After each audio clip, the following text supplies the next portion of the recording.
Victorian Christmas in 1890 holds secrets you feel in your chest the moment you hear them. Traditions lost. Legends whispered in rooms lit by weak candles. Stories of spirits walking winter streets while families gathered in silence.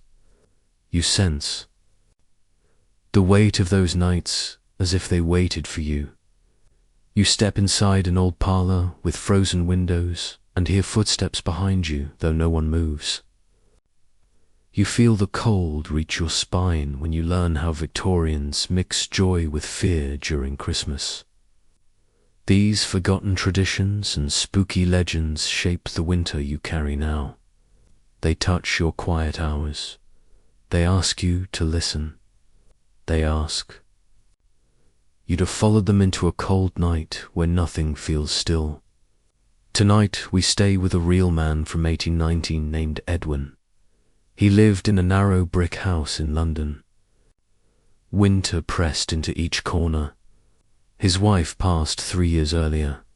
His daughter moved north for work. He faced long nights alone. Snow covered his doorstep. His coal ran low.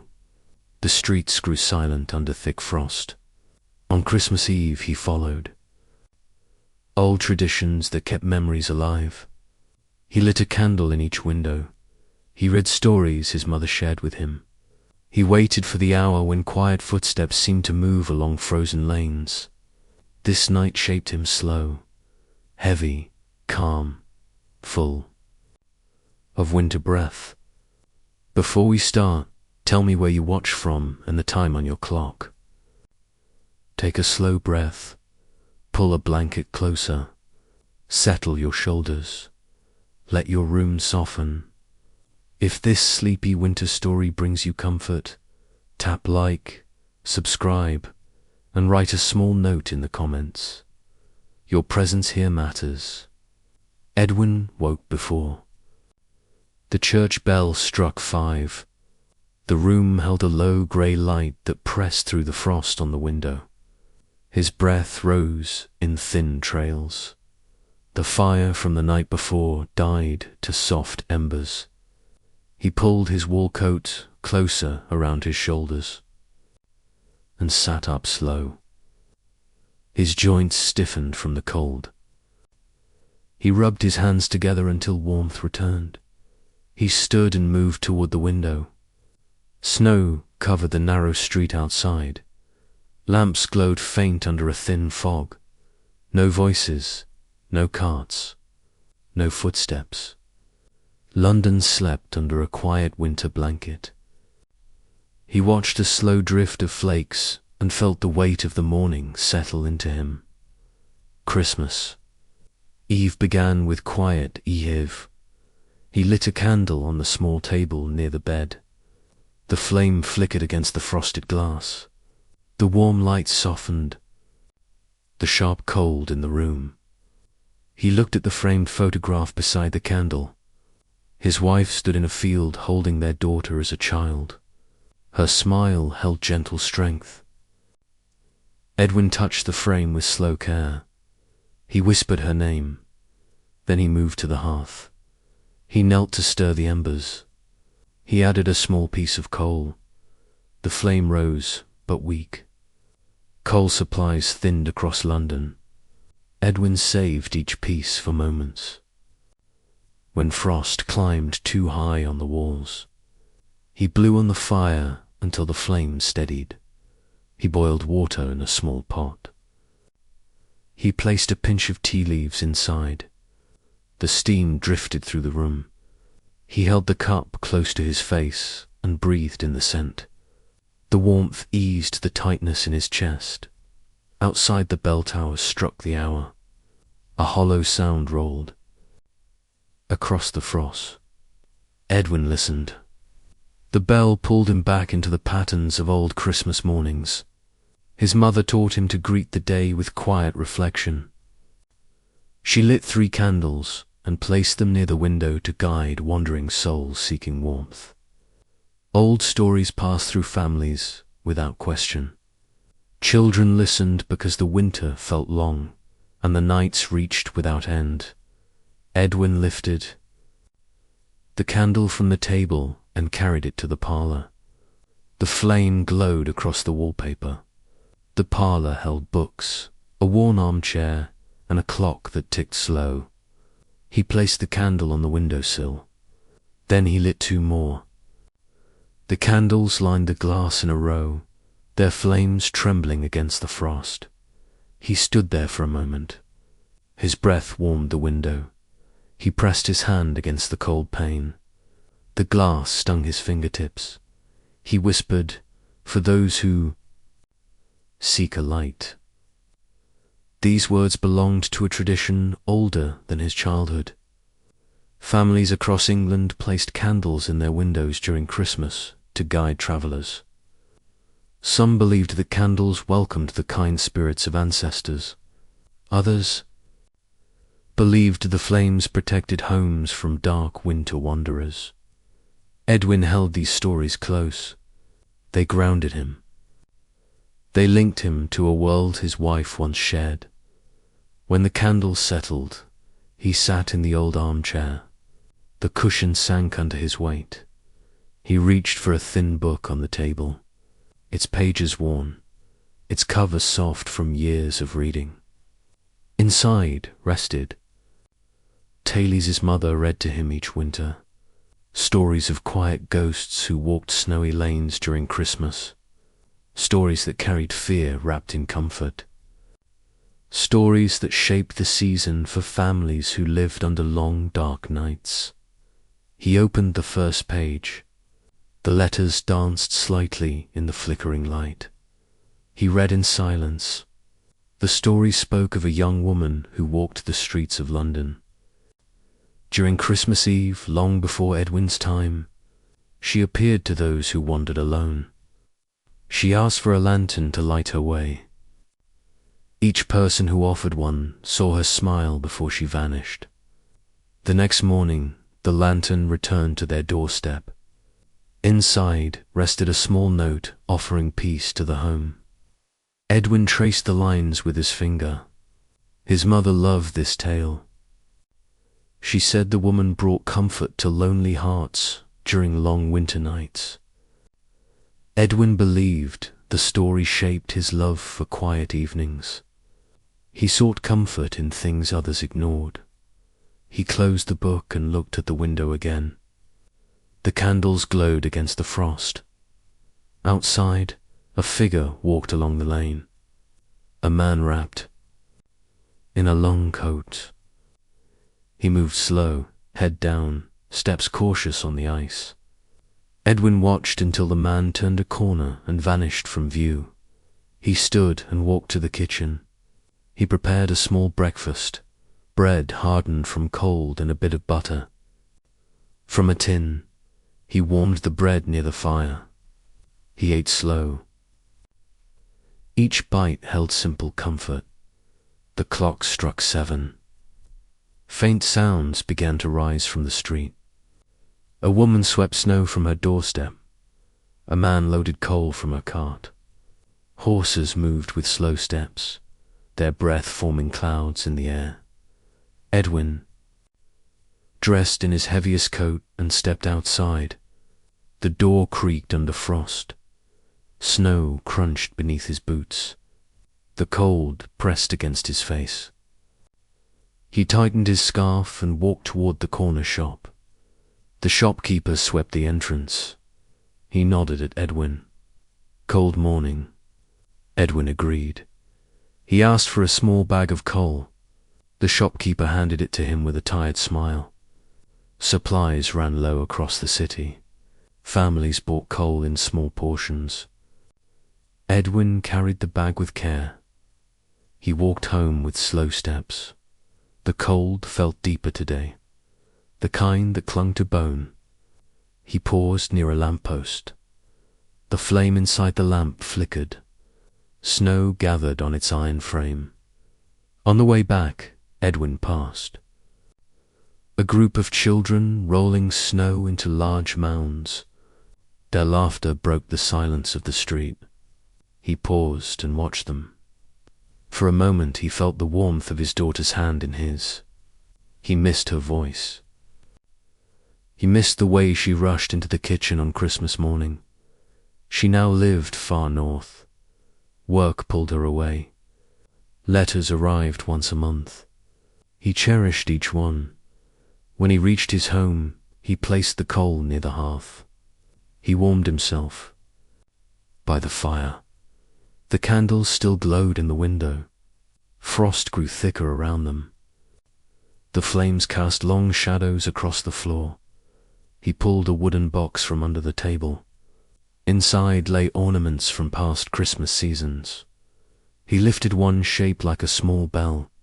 His wife bought it during their first winter together. He held it in his hand and felt a soft tremble in his chest. He hung it on the small branch near the hearth. Next he lifted a thin paper star, his daughter, made with her small hands many years ago. Its edges curled with age. He placed it beside the bell. He touched it once before closing the box. Hours passed in soft rhythm. Edwin read again. He warmed his hands near the fire. He stepped outside to watch snow fall thicker. The street grew quiet again. People retreated indoors. As afternoon dimmed, he began preparing his Christmas Eve supper. A small portion of potatoes, a thin slice of salted meat saved for the occasion. He placed everything in a pot over the fire. The scent filled the room. He paused when he heard footsteps outside, slow, uneven, heavy in a way that cut through the soft hush of snow. He lifted his head and listened. The steps moved past his door. He stood and moved to the window. The frost made it difficult to see. He pressed his hand against the glass. A shape stood near the lamppost, tall, still, covered in a long coat. The figure did not move. The street held silence. The lamplight glowed faint across the snow. Edwin watched with steady breath. The figure turned its head slightly, then drifted away from the lamppost. The steps quieted. The lane fell silent again. He stepped back from the window. His heart beat with slow, heavy rhythm. Old stories filled his thoughts. Winter nights in London held strange moments. People spoke of quiet visitors on Christmas Eve. Some said they wandered to remind families of old traditions. Others said these visitors followed lighted windows. Edwin returned to his armchair.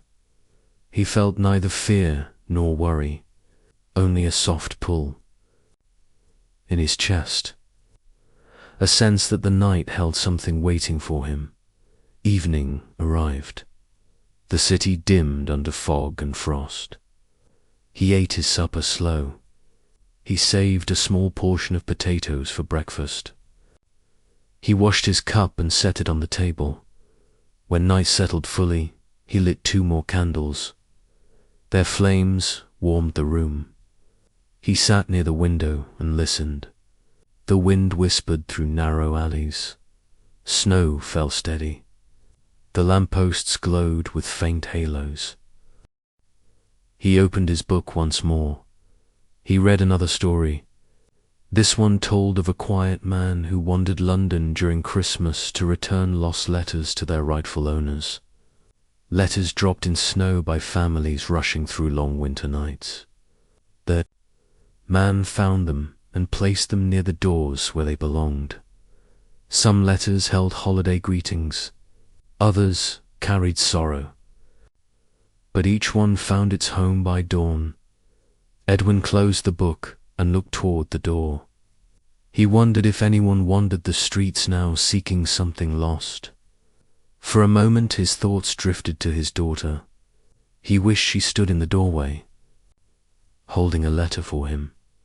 He missed her voice. He missed her presence. Yet he knew she lived with purpose far from London. As he stared at the door, he heard it.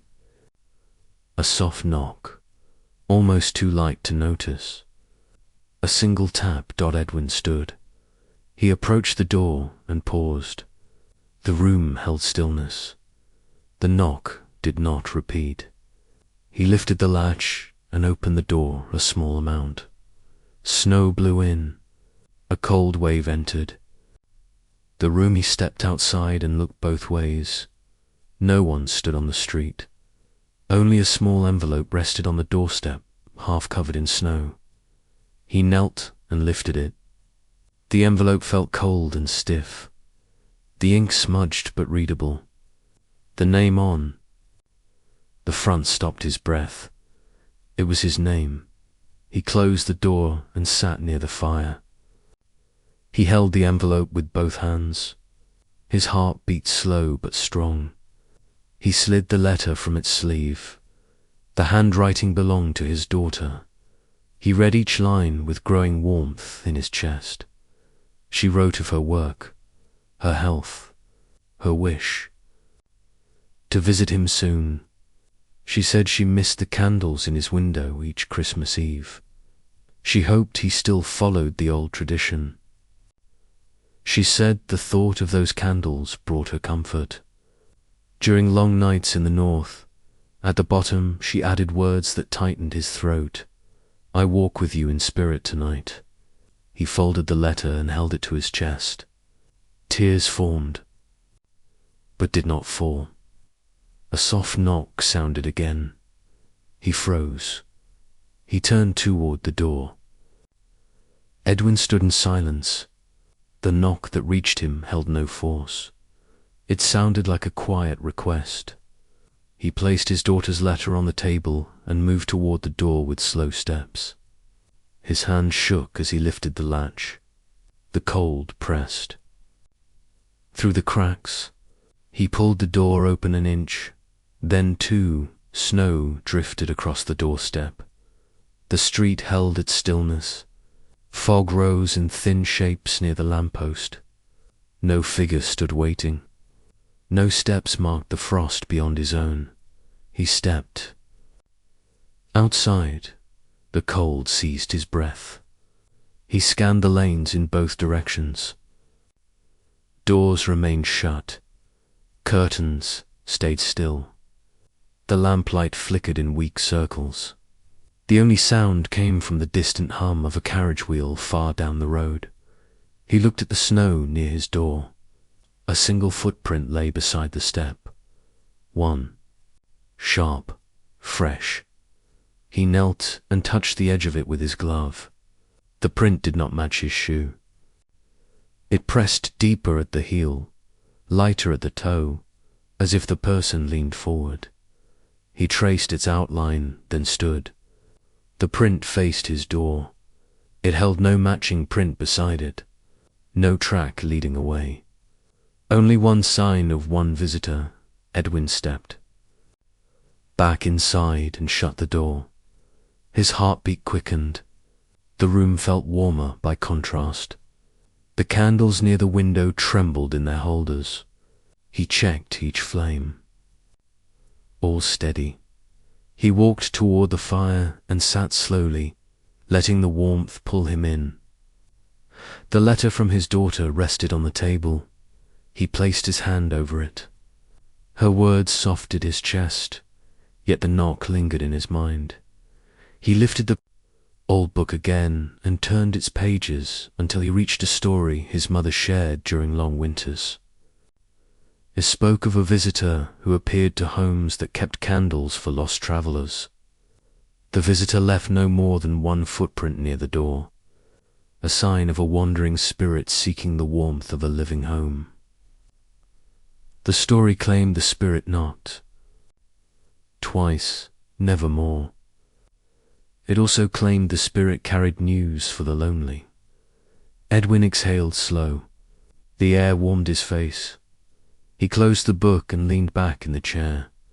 The fire crackled with soft rhythm. Outside, the wind picked up only slightly, brushing frost against the window. He watched the candles glow against the dark street. He stood and moved toward the window. He wiped a small circle in the frost. A shape approached from the far end of The lane, a person walked with careful steps, their coat long, their shoulders slender, their head lowered against the cold. Edwin leaned closer. The person paused beneath a lamppost. The light touched the side of their face. A young woman. Her expression carried deep weariness. She looked toward his house as if searching for the source of warmth. Her breath released in slow, unsteady clouds. Edwin felt a pull in his chest. He moved toward the door and opened it enough to let candlelight spill onto the snow. The woman turned her head. Their eyes met across the lane. She hesitated, then stepped toward him. Her boots left neat prints behind her. Her coat brushed the snow with each step. She stopped several feet from his door. Her voice shook when she spoke. "Good evening." Edwin nodded. "You look cold. Please step inside a moment." She lowered her gaze. "I lost my way. The fog rolled in near the river. I walked until the lamps disappeared. Your candles caught my eye." Edwin stepped aside. She entered with slow steps. He shut the door and guided her toward the fire. She removed her gloves, her fingers red from the cold. He offered her a blanket. She wrapped it around her shoulders and let out a long breath as warmth reached her skin. He asked her name. "Clara," she said, voice quiet. He poured warm water into a cup and handed it to her. She drank with trembling hands. Her breath steadied. She sat near the hearth and looked around the room with soft gratitude. She explained she worked at a sewing house near Fleet Street. The winter forced them to close early each day. Many workers walked home in groups, but Clara stayed late tonight to finish a coat for a young boy. When she stepped outside, the streets looked empty. The fog thickened. She followed what she believed was the main road until she realized she stood in an unfamiliar lane. Edwin listened without interruption. Clara's voice carried exhaustion. Her cheeks reddened from warmth. She glanced at the candles in the window. "You follow the old tradition," she said. He nodded. "My mother kept it. I hold to it each year." Clara watched the flames for a long moment. Her voice softened. "My grandmother said the candles bring comfort to those who wander in dark hours." Edwin smiled faintly. She was right. Clara set her cup down and held her hands near the fire. She asked if he lived alone. He answered with a slow nod. He told her of his daughter. He told her of the quiet winters, the books, and the nights when memories filled the room more than sound. Clara listened with steady eyes. She said she understood loneliness. Her own family lived far south. She traveled to London for work. Winter hours stretched longer when home felt distant. The fire warmed the space between them. Edwin watched her breathe, slow and calm. He noticed the small tear in her sleeve. She covered it with her hand when she saw him look. He stood and took a small sewing kit from a drawer.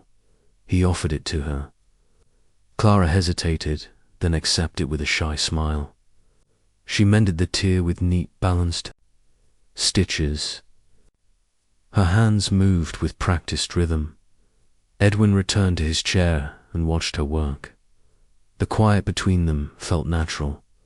The candles flickered. Snow drifted past the window. Time moved in gentle waves. When she finished, she lifted her sleeve. With small pride, "Thank you for the needle," she said. He nodded. "Thank you for the company." Clara looked toward the door. "I should return before the fog thickens." Edwin felt a tug in his chest. He pulled on his coat. "I will walk you to the main road." She tried to refuse, but he insisted. They stepped outside. The cold greeted them, but the wind stayed calm. They walked through the snow together. Their steps left two paths behind them. They reached the main road where lamps burned brighter. Clara turned to him. "Your home brought me peace tonight," she said. Edwin bowed his head. "You brought light to mine." She smiled and stepped away. Halfway down the road she turned and waved once. Then fog swallowed her shape. Edwin walked back to his home slow. The candles still glowed in the window. He brushed snow from his boots and stepped inside. Warmth wrapped around him. He looked toward the table where his daughter's letter rested, then toward the door where the single footprint lay outside earlier. A soft breath left him. Tonight held weight he did not understand yet. He stood near the fire and let the warmth ease his thoughts. When he turned toward the window again, he froze. A shadow moved past the glass. Edwin took one slow step toward the window. The shadow passed along the glass with steady movement, not rushed, not wandering, purposeful. He held his breath and listened. The fire cracked behind him. The candles near the sill burned without. Tremble. Snow pressed against the lower edge of the frame. He wiped a small circle on the frost with his sleeve. The street outside looked empty. The lamppost glowed with weak yellow light. Fog drifted in thin bands near the ground. But the shadow he saw a moment ago did not match the shape of the lamppost. It moved with the rhythm of a person. It held a height close to his own. He leaned closer to search the lane again. A faint shift of snow sounded near the corner. A soft crunch, then silence. Edwin lifted his coat from its hook and stepped outside. The cold struck him hard.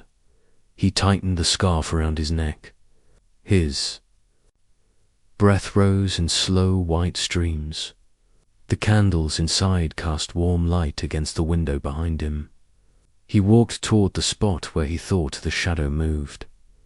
The lane sat still. The fog thickened near the turn. Snow rested on the stone steps of each doorway. No figure stood in sight. Edwin placed his hand on the cold iron railing beside him and looked down. Two faint prints marked the snow near the lamppost. Not his. Not Clara's fresh. Clear, they pointed toward a narrow passage between two houses. He hesitated. The passage looked dark. Snow piled along its walls. No lamps lit the path. But the prints led inward.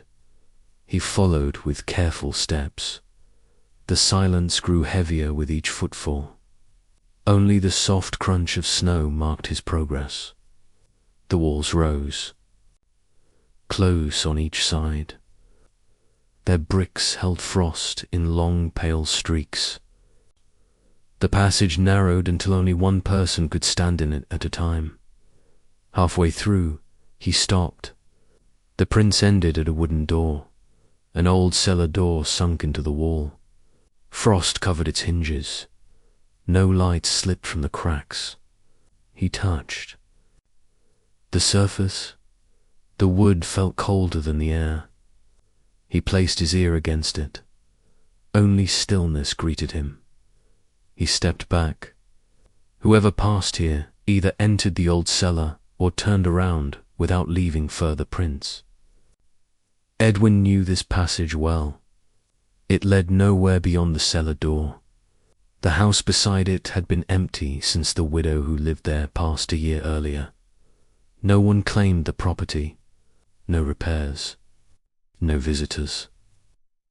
He stepped away from the door and returned to the street. Snow drifted over the prints as he walked. The fog thickened near the main road. The lamppost flickered. He lifted his gaze and saw movement again. A small shape this time, lower to the ground. He narrowed his eyes. A cat stepped from behind a barrel, its fur white with frost. It walked toward him with slow steps. Its tail dragged in the snow. Its eyes glowed faint copper near the lamplight. Edwin crouched down. "Hello there," he said softly. The cat stopped. It tilted its head. A small bell hung from a ribbon around its neck. He reached out his hand. The cat stepped forward and touched his fingers with its nose. Warm breath against cold skin. Edwin lifted the cat in two. His arms, its body trembled from the cold. He carried it inside the house. The warmth of the fire reached them both.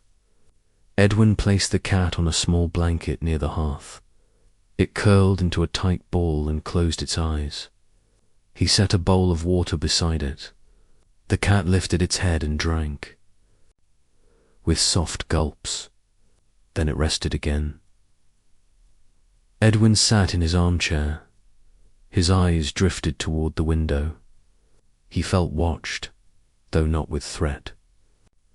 More like someone waited for something inside his home. Something familiar. Something linked to the letter he received. He lifted the envelope again. He read the lines from his daughter once more. Her handwriting remained steady. Her words held. Warmth. At the bottom she added a note he read 3 times now. I follow old stories when nights grow long. I sense your presence when snow moves with calm. I hope you light the windows this year. He closed the letter and folded it with care. The clock struck 9. Edwin stood and lit another candle. Christmas Eve grew deeper. He placed the new flame beside the others. The row of 5 lights glowed across the frost. He sat again. He rested, one hand on the book of old tales. He thought about the single footprint. He thought about the knock. He thought about Clara and her lost path in the fog. He thought about the shadow that passed his window. He opened the book to a tale his mother saved for her quietest nights. It told of a spirit who visited homes that held grief during Christmas. The spirit walked without sound, left one footprint, knocked once or twice, never spoke. It passed through narrow lanes, seeking houses where sorrow lingered. It lingered near lamps and candles. It stepped close to windows where memories waited. The story claimed the spirit did no harm. It offered company to those who suffered through cold seasons. It waited for the moment when a home felt ready for peace. Edwin read the lines again. His breath slowed. He closed the book and let his eyes drift toward the fire. He rubbed his thumb along the spine of the book. He rose and checked the door again. The snow near the step held no fresh marks. He walked back to the parlor. The cat lifted its head and blinked at him. He knelt and stroked its back. Its fur felt warm now. Its tail curled gently around his wrist. A soft hum drifted through the air, not from the fire, not from wind, a steady hum that sounded like a person humming a slow tune. Edwin lifted his head. The sound drifted down the hallway near Frere. The stairs stood slowly. His hands tightened at his sides. He stepped toward the hallway. The hum grew clearer. A calm tune, familiar. His wife used to hum it each winter as she cooked supper, a slow melody she learned from her mother. Edwin reached the base of the stairs. The hum faded. He placed his hand on the railing and looked upward. The second floor. Hallway remained dark. Only faint moonlight came through the bedroom window. He moved up the stairs. Each step creaked under his weight. He reached the top and listened. Silence. He checked each room. The bedroom empty. The guest room silent. The study dark. He stepped back toward the stairs. The hum returned. He froze. It now drifted from the parlor below. He turned and descended the steps with slow, measured movement. When he reached the doorway, he stopped. A figure stood near the window, tall, thin, wrapped in a coat. Candlelight formed a ring behind the shape, the face hidden in shadow. The figure turned toward him with slow movement. Edwin did not speak. He waited. His heart beat steady, but heavy. The figure lifted one hand. The sleeve fell back enough to show pale skin. The hand rested against the frosted glass. The figure looked toward the candles, then toward Edwin. The hum faded. Silence took the room. Edwin stepped forward. The figure nodded once, a soft, silent greeting. Then it stepped away from the window. It moved with ease toward the door. The door opened without a sound. The figure stepped outside. Edwin reached the doorway and looked into the lane. Snow fell in slow drifting flakes. The figure walked toward the fog, each step soundless. No prints formed behind it. Edwin watched until the shape vanished. He closed the door and leaned against it, breath slow, body calm, though his mind swirled. He returned to the parlor and knelt beside the fire. The cat opened its eyes and blinked at him before curling again. He lifted the letter from his daughter. He held it close. He whispered a quiet thank you to the night. Something shifted outside, a soft thud. Edwin waited, then listened. The wind picked up and brushed across the house. He walked toward the window. A small shape lay in the snow near the lamppost. He opened the door and stepped into the cold. Snow clung to his coat. He bent down and lifted the small object. A silver locket, old, tarnished, warm despite the snow. He closed his hand around it and carried it inside. He sat near the fire and opened the locket. A faded portrait looked back at him. His wife. He held the locket in both hands. His breath caught in his chest. The warmth of the fire reached him. He closed his eyes. A soft knock sounded once more. Edwin closed his hand around the locket and breathed slow. The knock echoed again through the quiet parlor. Soft, careful, not a demand, a request. He stood with the locket pressed to his chest. His fingers trembled as he moved toward the door. The candles glowed along the windowsill. Their flames swayed in small arcs. Snow pressed against the frame in thick white curves. He reached the latch and paused.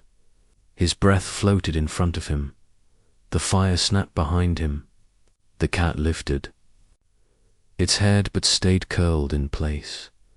Edwin placed his palm against the wood, warm on the inside, bitter cold on the outside.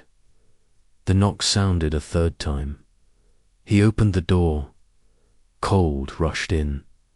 Snow swirled across the doorstep. The lamplight shimmered in the fog. No figures stood in the lane. No steps marked the surface. He looked down. A small, folded square of thick paper lay half buried in snow. He knelt and picked it up. Inside the fold rested a sprig of dried holly tied with a thin ribbon. He brought it inside and closed the door. The holly felt warm in his fingers, as if recently held. He placed it on the table beside the locket and sat in the armchair. His breath shook for a moment before steadying again. The room felt fuller now, though no one else stood within it. The candles flickered with longer flames, as if responding to the cold air Edwin carried in with him. He held the locket again. The portrait of his wife looked faded yet strong. Her eyes carried the same calm he remembered each winter when they prepared the house for Christmas.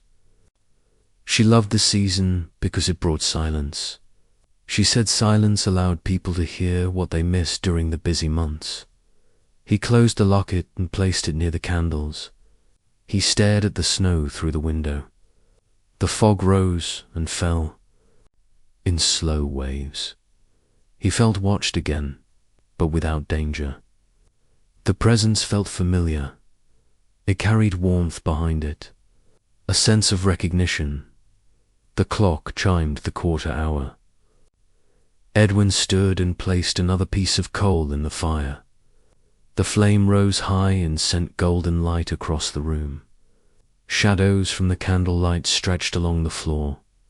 He returned to the table and unfolded the thick paper around the holly. A single line of writing rested on the inside in faint ink. A light in winter keeps the past from drifting too far.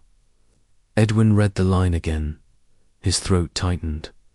He thought of his wife and their daughter, of the winters they spent together, of the nights when they placed candles to guide lost travelers. He touched the holly with careful fingers. He wondered who left the note. The handwriting did not match his daughter's. It looked older, steadier. He moved the scrap of paper toward the firelight and read it. Again, he heard footsteps outside. Slow, deliberate. Heavy Dotty rose and moved toward the window. Before he reached it, a hand struck the door. Not loud, not frantic. 3 steady knocks. He approached the door again and lifted the latch. He opened it to a tall man wrapped in a heavy wool coat. Snow covered his hat. His face held sharp lines and tired eyes. He nodded with respectful restraint. "Good evening," the man said, his voice low. "Forgive the hour." Edwin stepped aside. "Please come in." The man entered and removed his hat. Snow fell from the brim onto the floor. Edwin led him toward the fire. The man sat on the small wooden chair near the hearth. His coat steamed as the warmth reached. The man closed his eyes for a moment, letting the heat melt into him. Edwin poured warm water into a cup. He handed it to him. The man drank slow. "I'm from the neighboring street," the man said. "My mother passed 2 nights ago. My wife asked me to bring word to the homes on our road for prayers before Christmas Day. Your home was my last to visit, but fog hid your door earlier. I saw your candles this time." Edwin bowed his head. "I am sorry for your loss." The man nodded. His fingers tightened around the cup. "She loved Christmas. She said the old traditions helped carry the living forward. She asked for candles in every window for one night in her memory. I brought this." The man reached into his coat and withdrew a small brass charm in the shape of a bell. She wanted this placed in a home that kept candles. She believed the charm would bring peace to whoever received it. He offered it to Edwin.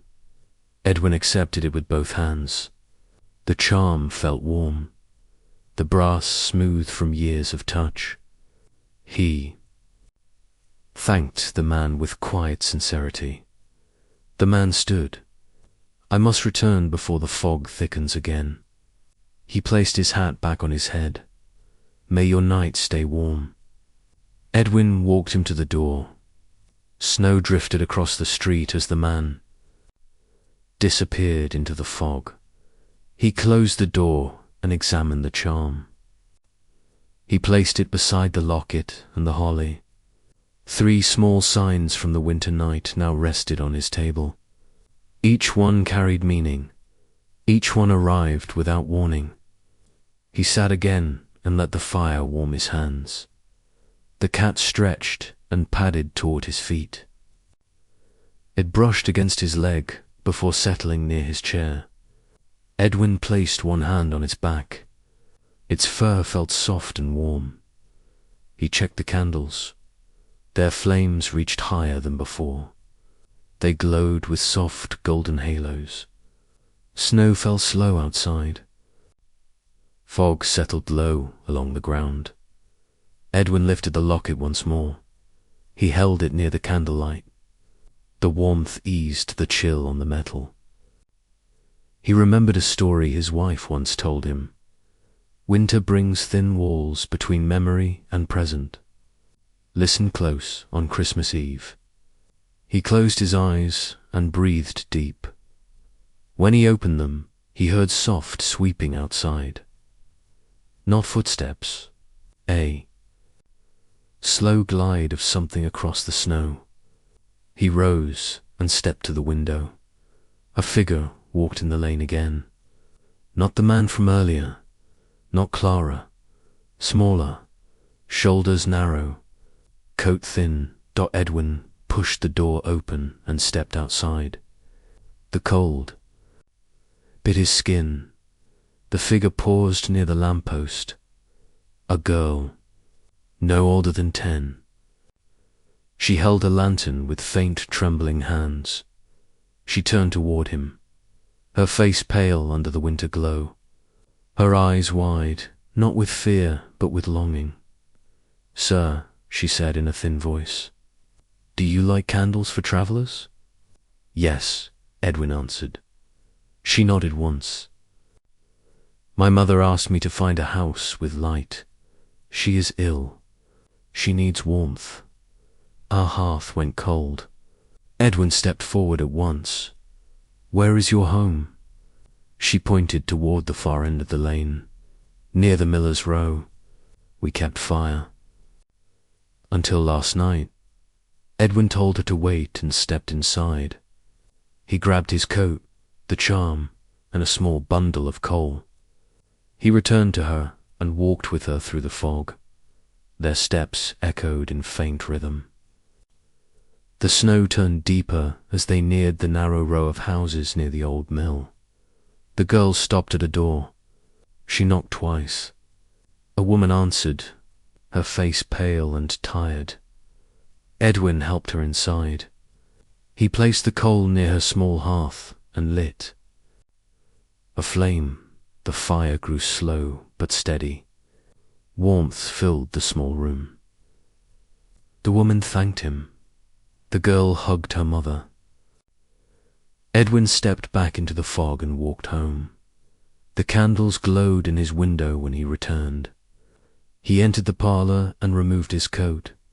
The locket, the charm, and the holly waited on the table. He placed a new memory beside them, the feeling of guiding a child through winter fog. He sat in the armchair and let calm reach. Soon a soft voice drifted from the doorway. "You look as if winter spoke to you." Edwin turned. Clara stood inside the room. She smiled with tired, gentle eyes. Clara stepped farther into the parlor, closing the door behind her with slow, quiet movement. Snow clung to her shoulders. Her breath escaped in faint clouds. Edwin rose from his chair at once. The firelight touched her face and softened the strain. Around her eyes, "I did not expect you," he said. She lowered her gaze. The fog thickened again. "I reached my street, but the lamps went out. I turned back to search for a safer path. Your window lights guided me again." Edwin gestured toward the hearth. "Come warm yourself." Clara set her gloves on the table and moved close to the fire. The cat lifted its head when she sat. It walked to her feet and brushed against her boots.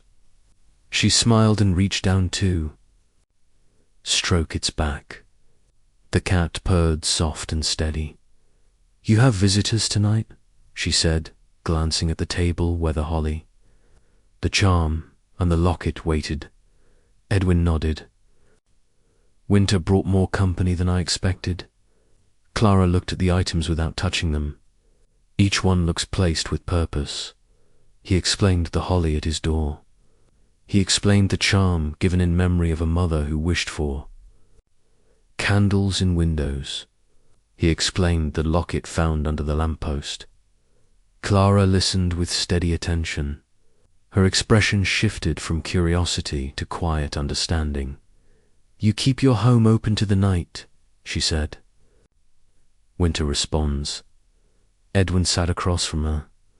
The fire warmed his hands. "Do you believe these stories?" She smiled faintly. "My grandmother told stories of Christmas spirits who seek those who remember the old ways.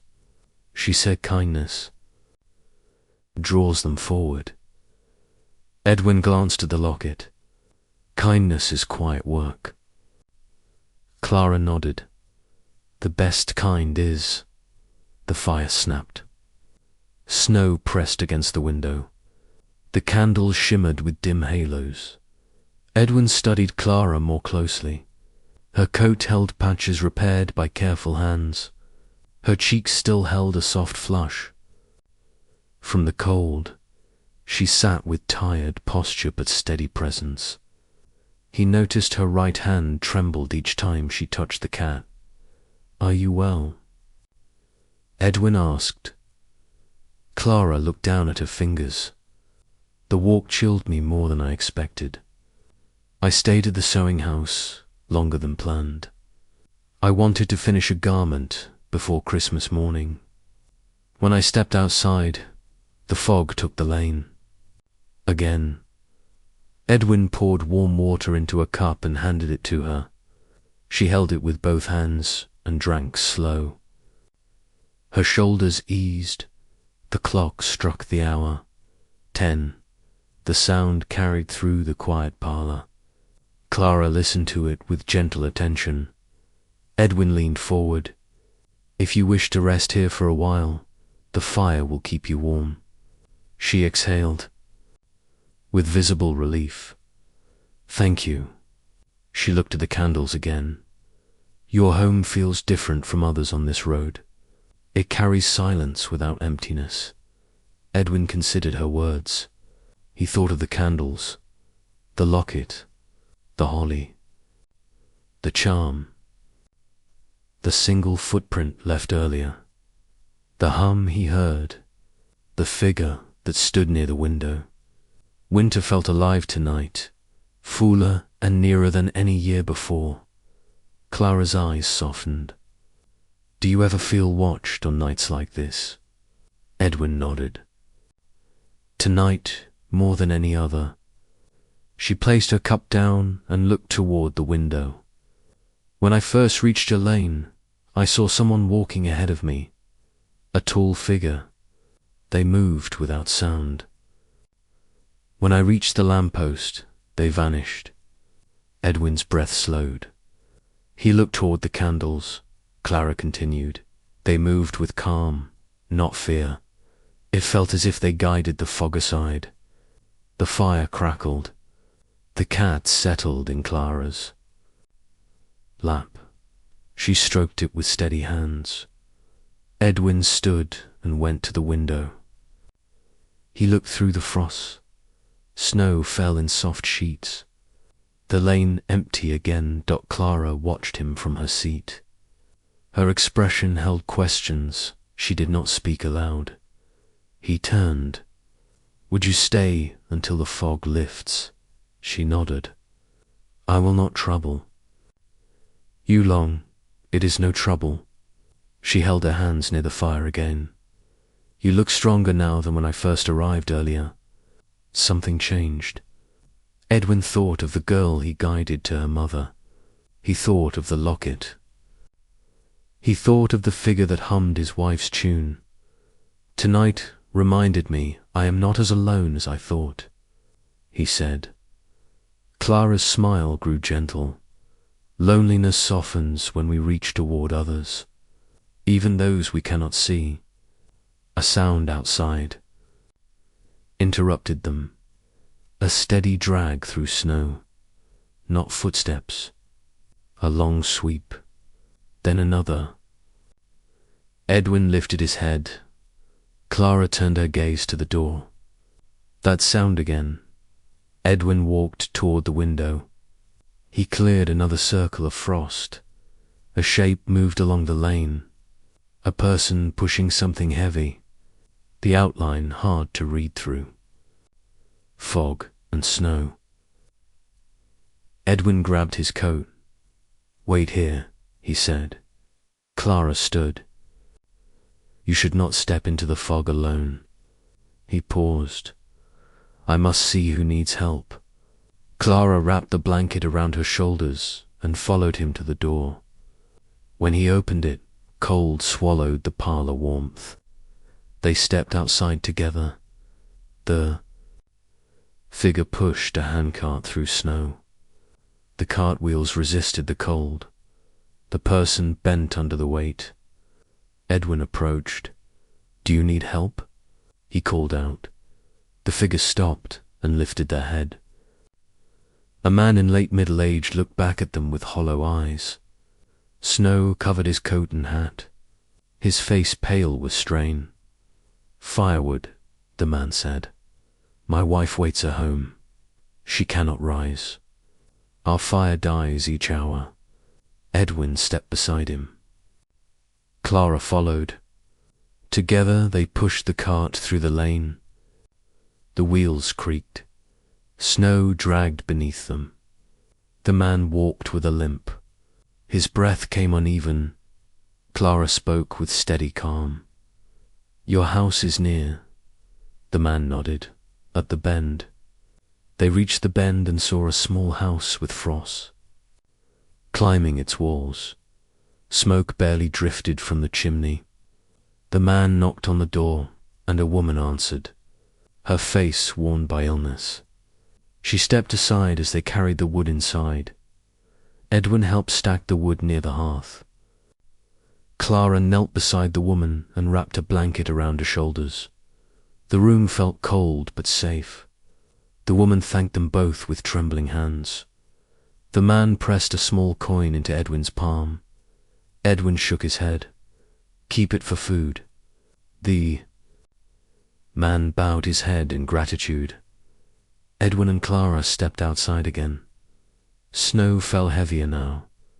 The fog thinned only slightly. They walked through the lane in silence until Edwin's house appeared again. When they reached the door, Clara stopped. Her voice softened. "Thank you for letting me join you." Edwin opened the door. Warmth from the fire reached them both. They stepped inside. The candles glowed. The locket shimmered under their light. Clara noticed it. "This belonged to your wife." Edwin nodded. "It returned to me tonight." Clara touched the edge of the table.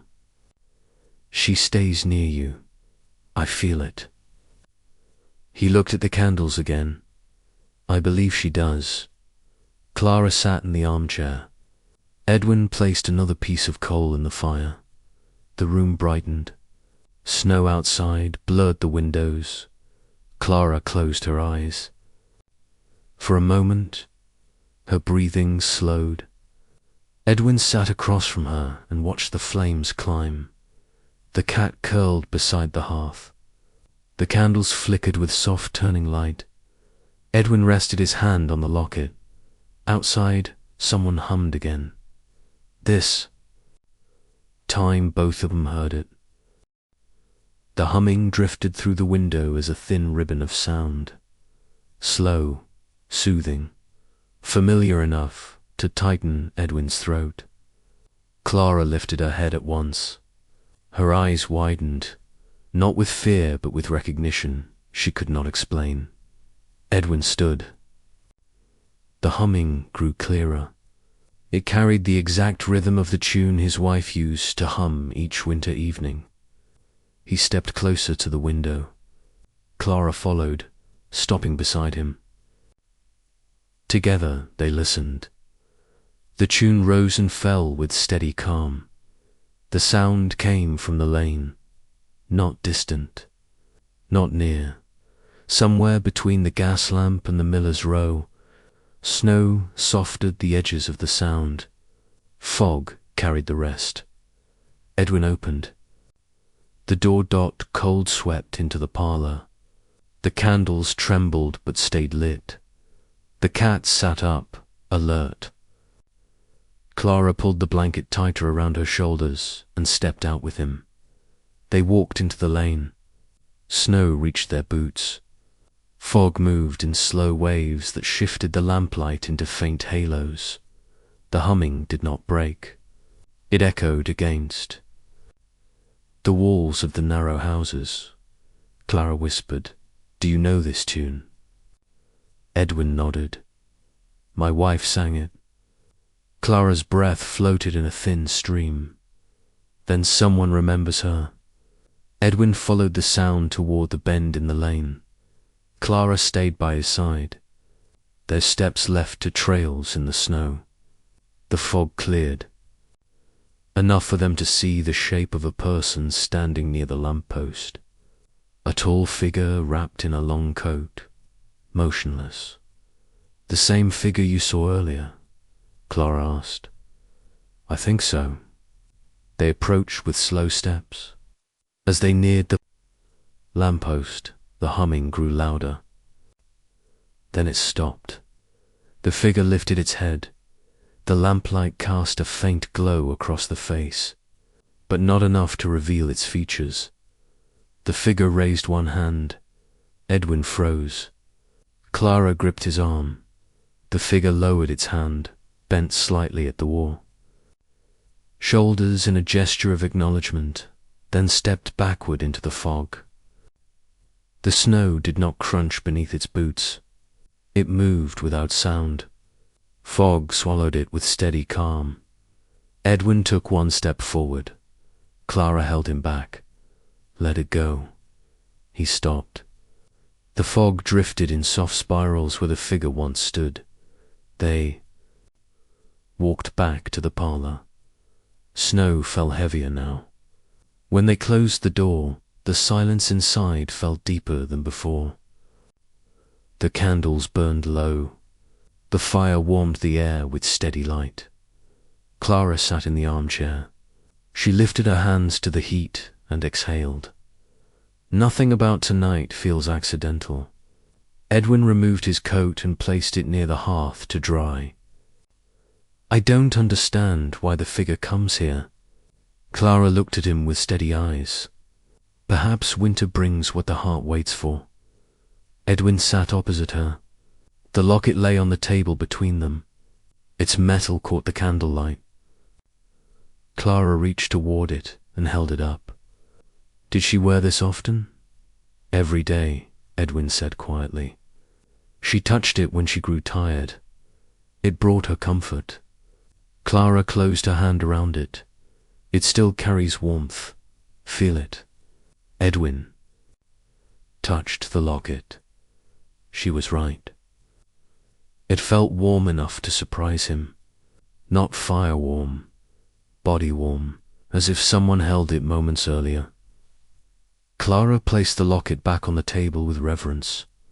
"You said you heard her humming earlier upstairs." "I heard it again in the parlor," he said. Clara folded her hands. "Do you believe it was her?" Edwin looked at the candles. Their flames leaned toward the window as though drawn by a draught. "I don't know what to believe." The cat stretched, then climbed into Clara's lap. She stroked its fur until it curled into a small ball. A gust of cold wind pressed against the window. Snow collected in thick ridges on the sill. The glow of the lamppost flickered outside. The fog deepened. Edwin stood and checked the lock on the door. He pushed a bit of cloth against the lower crack to keep the cold out.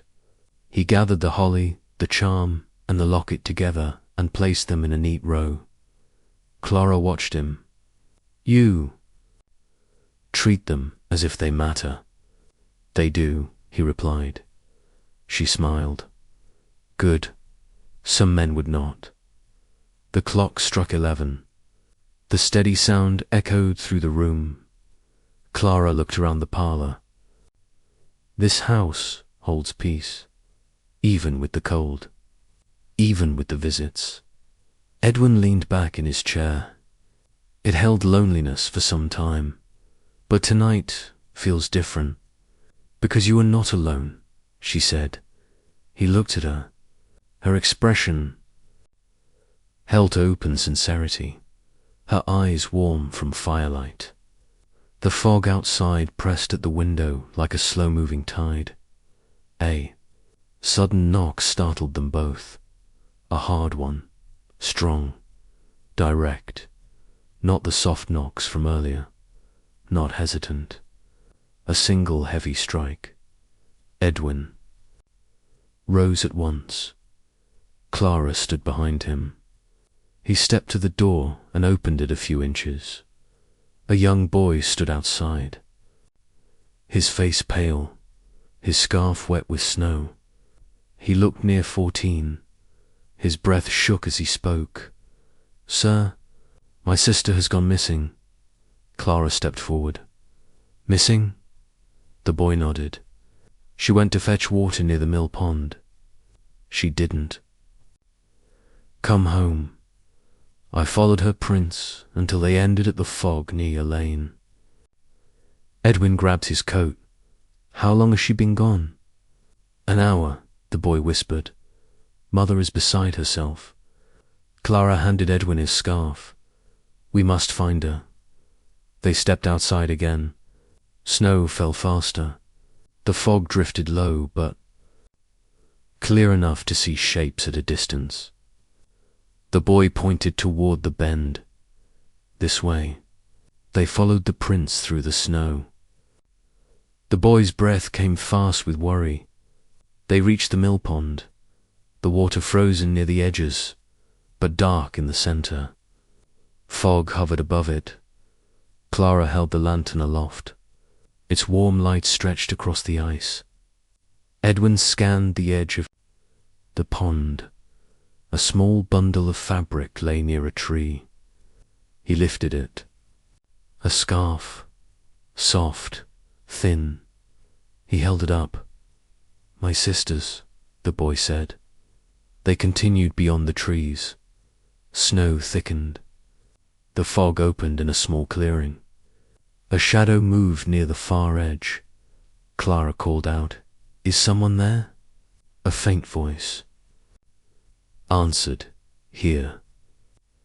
They followed the sound and found a young girl sitting on a snow-covered stump. Her hands pressed to her knees, her face pale but conscious. I lost my way, she whispered. The fog grew strange. The boy ran to her and wrapped his arms around her. The girl clung to him. Edwin knelt. Are you hurt? She shook her head, only cold. Clara wrapped a blanket around the girl's shoulders. Let's take you home, she said. They walked back through the fog with slow steps. The girl's breath steadied as the warmth reached her. When they reached the boy's house, their mother opened the door and cried with relief. She thanked them with words shaken by emotion. Clara touched the woman's arm. She were warm quickly now. Edwin bowed his head to them. Snow gathered on his coat again as they returned to his lane. When they stepped back inside the parlor, the candles flickered brighter, as if recognizing their return. The fire glowed with deep orange light. Clara sank into the armchair. Tonight has tested every part of my strength. Edwin sat across from her, and yet you stayed. She looked at him. I did. The humming returned again, closer this time. Right outside the window, Clara turned slowly. She is near. Edwin stood, His breath caught.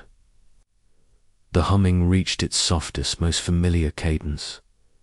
Clara whispered, "Opened a window." He hesitated. "It is freezing." "Do it," she said. He stepped forward and lifted the latch. Cold rushed in. Snow swirled into the parlor. The candles swayed. The fire snapped. A soft breeze entered. The humming filled the room, and then it stopped. But something small dropped onto the table. A folded note. Edwin closed the window and held the note with both hands. He opened it slowly. Inside, written in neat script, were 4 words. "Keep your heart open." His vision blurred. Clara reached across the table and placed her hand over his. "I think she speaks to you," Clara whispered. Edwin looked at the candles. Their flames held steady. "Warm, tall," he whispered. "I hear her." Edwin held the note with both hands, as if it might slip from his fingers. Clara stayed quiet, letting the moments settle around them. The fire cast long gold shapes across the table. The candles glowed with stillness that felt deeper than before. Each flame stood tall, without tremble, as though the room held its breath. He read the line again, "Keep your heart open." His wife used to speak those words, not as a lesson, not as comfort. More as a reminder, she whispered whenever Edwin retreated into quiet sadness. She said it when storms swept across the city. She said it when their daughter left for work in the north. She said it in their last winter together as her. Strength faded. Edwin folded the note slowly and pressed it to his chest. Clara leaned forward. "You feel her presence tonight?" "Yes," he said. "More than any year before." The wind brushed against the window with a soft rise and fall. Snowflakes tapped the glass in a regular rhythm. Clara closed her eyes for a moment, letting the sound mix with the fire's steady crackle. "You held sorrow for too long," she said. "Tonight opened the door for it to soften." Edwin set the note beside the locket. The 2 objects seemed to belong together, as if waiting for each other. Clara stood and walked toward the window. She wiped a hand across the frost until a small circle cleared. She stared at the empty lane where the fog drifted like low breath across the stones. "She is not gone," Clara whispered. "She walks close. She watches the lights." Edwin approached the window too. His reflection merged with the night. The gas lamp flickered at the far end of the street. Beyond it, only darkness. No figure moved. No footsteps reached them. "It feels as if something else will happen tonight," Clara said. "It does." They remained at the window in still silence until the cold pressed through the cracks. Edwin motioned for her to return to the fire. She wrapped the blanket tighter around her shoulders and took her place in the armchair. "Tell me about her," Clara said. "Tell me about your wife." Edwin sat across from her. He took a slow breath. "She had quiet strength," he said. "She never raised her voice. She saw things others ignored. A loose stone on a step, a person walking alone, a small child hiding behind a door. She noticed the world with patience." Clara listened with her hands folded on her lap. "She loved the winter," he continued. "Not the cold, but the stillness." She said silence gave people room to open their hearts. She believed the old traditions mattered. She lit the windows each Christmas Eve, even when the frost spread across the glass. She said someone always needed light. Clara smiled faintly. She sounds gentle. She was. Edwin looked toward the locket. The candlelight reflected off its surface. When she passed, the house felt empty for the first time. Not quiet, empty. The difference is sharp. Quiet holds warmth. Emptiness holds nothing. Clara's eyes softened. And tonight? Edwin glanced at the candles. Tonight holds quiet again. Clara rested her chin against her hand. She reached you. She placed reminders in your path. A locket, a note, a humming that carried her voice. You answered with candlelight. She answered with presence. Edwin felt a slow warmth in his chest, but then another sound interrupted them, a rhythmic tapping from upstairs. 3 taps, pause, 2 taps, pause, 3 taps. Clara turned her head sharply. What is that? Edwin rose. It came from the study. He took a candle and moved toward the staircase. Clara followed close behind. The flame cast long shadows along the steps. As they climbed, the tapping stopped. Silence rushed in again. They reached the landing. The study door remained slightly open. Edwin pushed it wider. The cold inside the room struck them both. The window stood ajar by 2 inches. Edwin moved quickly and shuttered. Snow had drifted onto the sill. He brushed it away. Something rested on the floor near the window. A book. Not one he remembered placing there. Clara knelt beside it. She lifted it with care. A thin layer of frost covered the cover. She wiped it clean with her sleeve. Is this yours? She asked. Edwin took the book from her. His hand shook. It was hers, he said. She kept her notes in it. He opened the book. Pages filled with handwritten lines. Some faded, some strong. Old ink. Familiar handwriting. He turned. The pages slowly. Clara watched him. Why would it fall now? It didn't fall, Edwin said quietly. It was placed. He reached a page marked by a pressed flower. A white bloom, long dried, delicate enough to crumble at a touch. Beneath it, his wife had written a short memory of their first Christmas.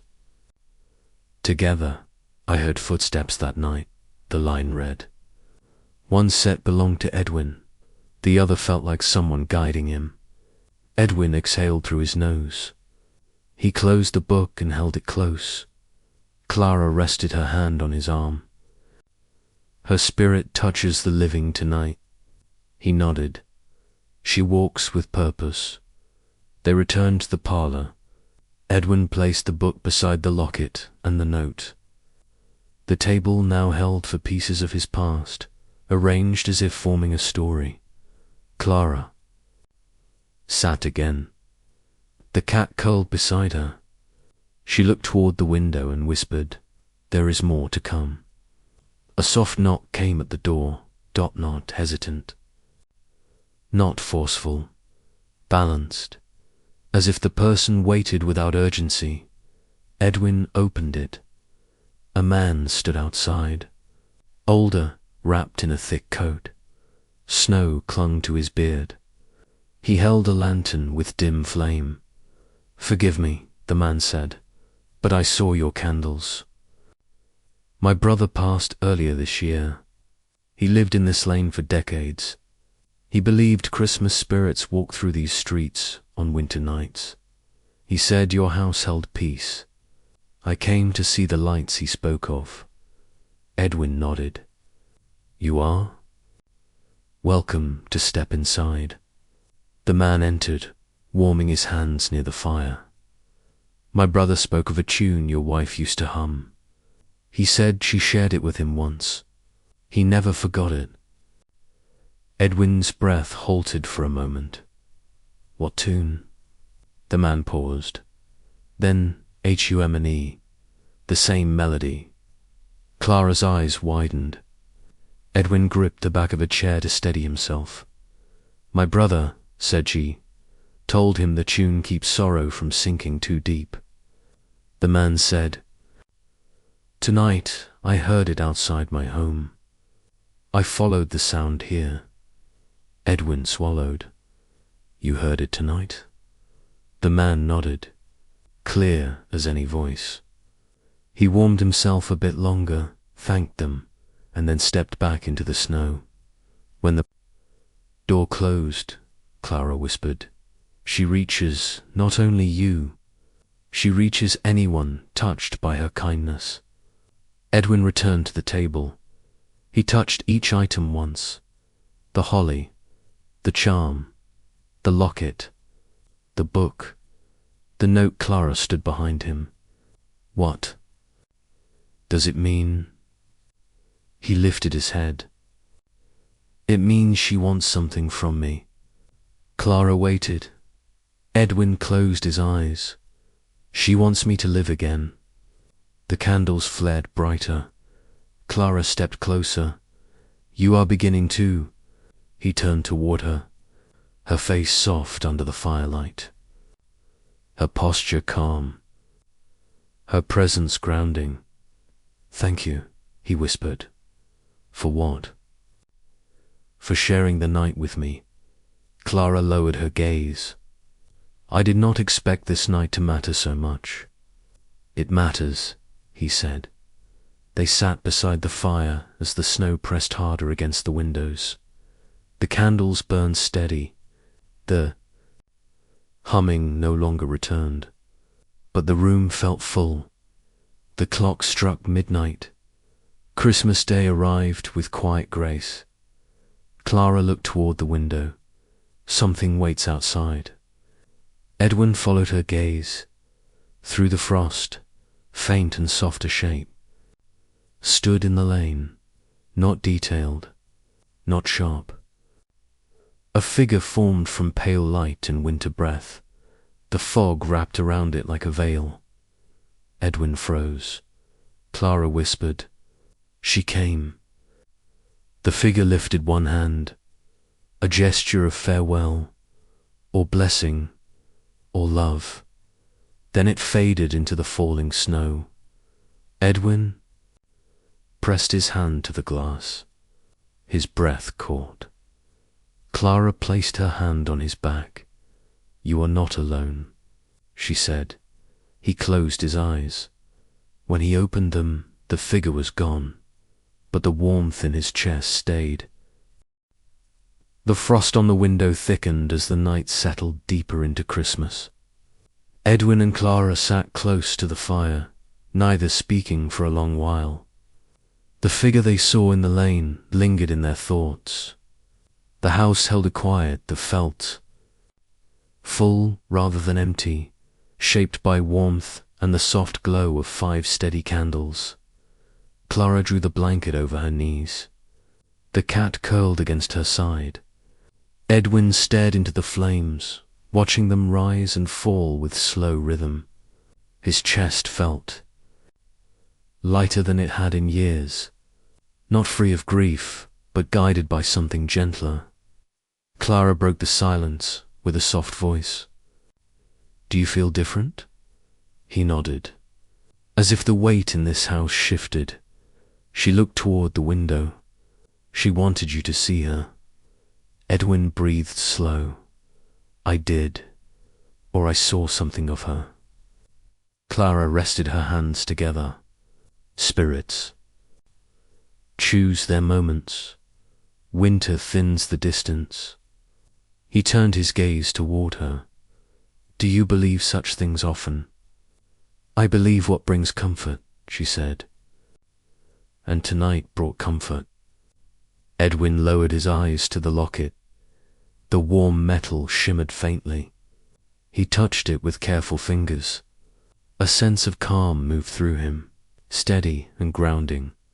A sudden gust rattled the window. Snow swirled. Against the glass, The wind picked up outside, though not with the force of a storm. Clara looked toward the door. "Someone else is near," she murmured. Edwin stood.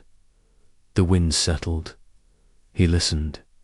At first, only the faint pulse of the fire filled the room. Then came a different sound, the soft crunch of snow and slow footsteps. Approaching the door, Clara tightened the blanket. Edwin moved to the entryway. He opened the door without hesitation. A woman stood on the step. Not young, not old.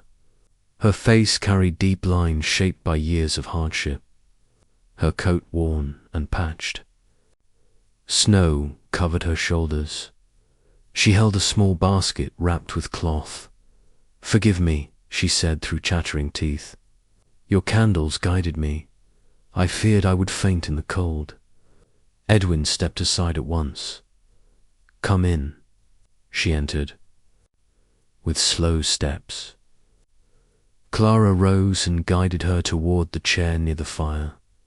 The woman sank into it with a heavy exhale. Her hands trembled.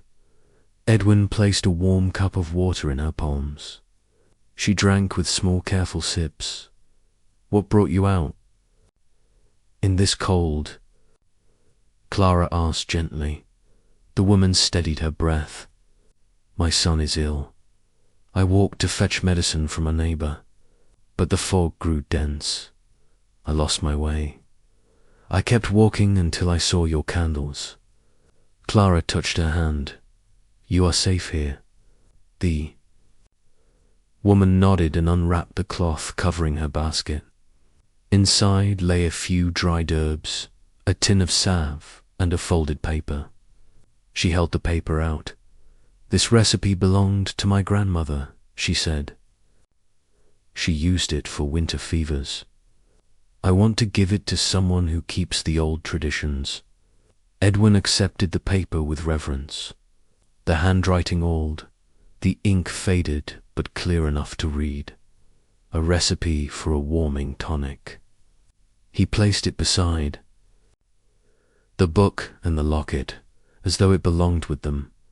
Clara asked, "Do you know the figure that walks this lane?" The woman's eyes widened faintly. "You saw it too?" Edwin nodded. She shivered despite the fire. "When my husband died, years ago, I thought I heard him walking near our window each winter. He never frightened me. His steps sounded patient, as if he checked on us. When I remarried and moved to another lane, the steps stopped." Clara listened closely. "Tonight," the woman continued, "I felt someone guide me away from the river. I do not know who, but a presence walked beside me." Edwin exchanged a slow glance with Clara. "Rest until you feel strong," Clara told the woman. The woman sat longer, soaking in the warmth. When she finally stood, Edwin wrapped her shoulders with a cloth to protect her from the wind. "You rescued me tonight," she said. "Your gift rescued us too," Edwin replied. She stepped into the cold again and disappeared through the fog. When Edwin closed the door, Clara watched him quietly. "You invited strangers without hesitation," she said. "They needed light," he replied. She smiled. "So did you." The fire dimmed. Edwin added another piece of coal. The flames brightened again, casting warm hues across the parlor. Clara moved closer to the table, touching each item gently. The harley, the charm, the locket, the recipe. "These form a path," she said. "A path your wife left behind." Edwin joined her. "What path?" Clara traced her finger above the locket without touching it. "A path back to the living." He lowered his head. "I feared living again meant losing her memory." Clara placed her hand on his. "Living keeps memory warm." He looked into the fire. Tonight has changed me. A knock sounded again, but this time it came from the back door. Clara stiffened. No one uses that door. Edwin moved through the kitchen and reached the small back entrance. He lifted the latch and opened it. Cold air poured in. Snow drifted into the kitchen. A boy stood outside, much younger than the one they helped earlier. No more than 8, his clothes thin, his hands bare, his face flushed from cold. He shivered with each breath. "Sir," the boy whispered, "my father told me to find the house with candles. He said someone inside would help." Edwin knelt. "What do you need?" The boy held out a small wooden box. "My father," he collapsed. "The neighbors carried him inside, but we cannot wake him." Clara appeared behind Edwin.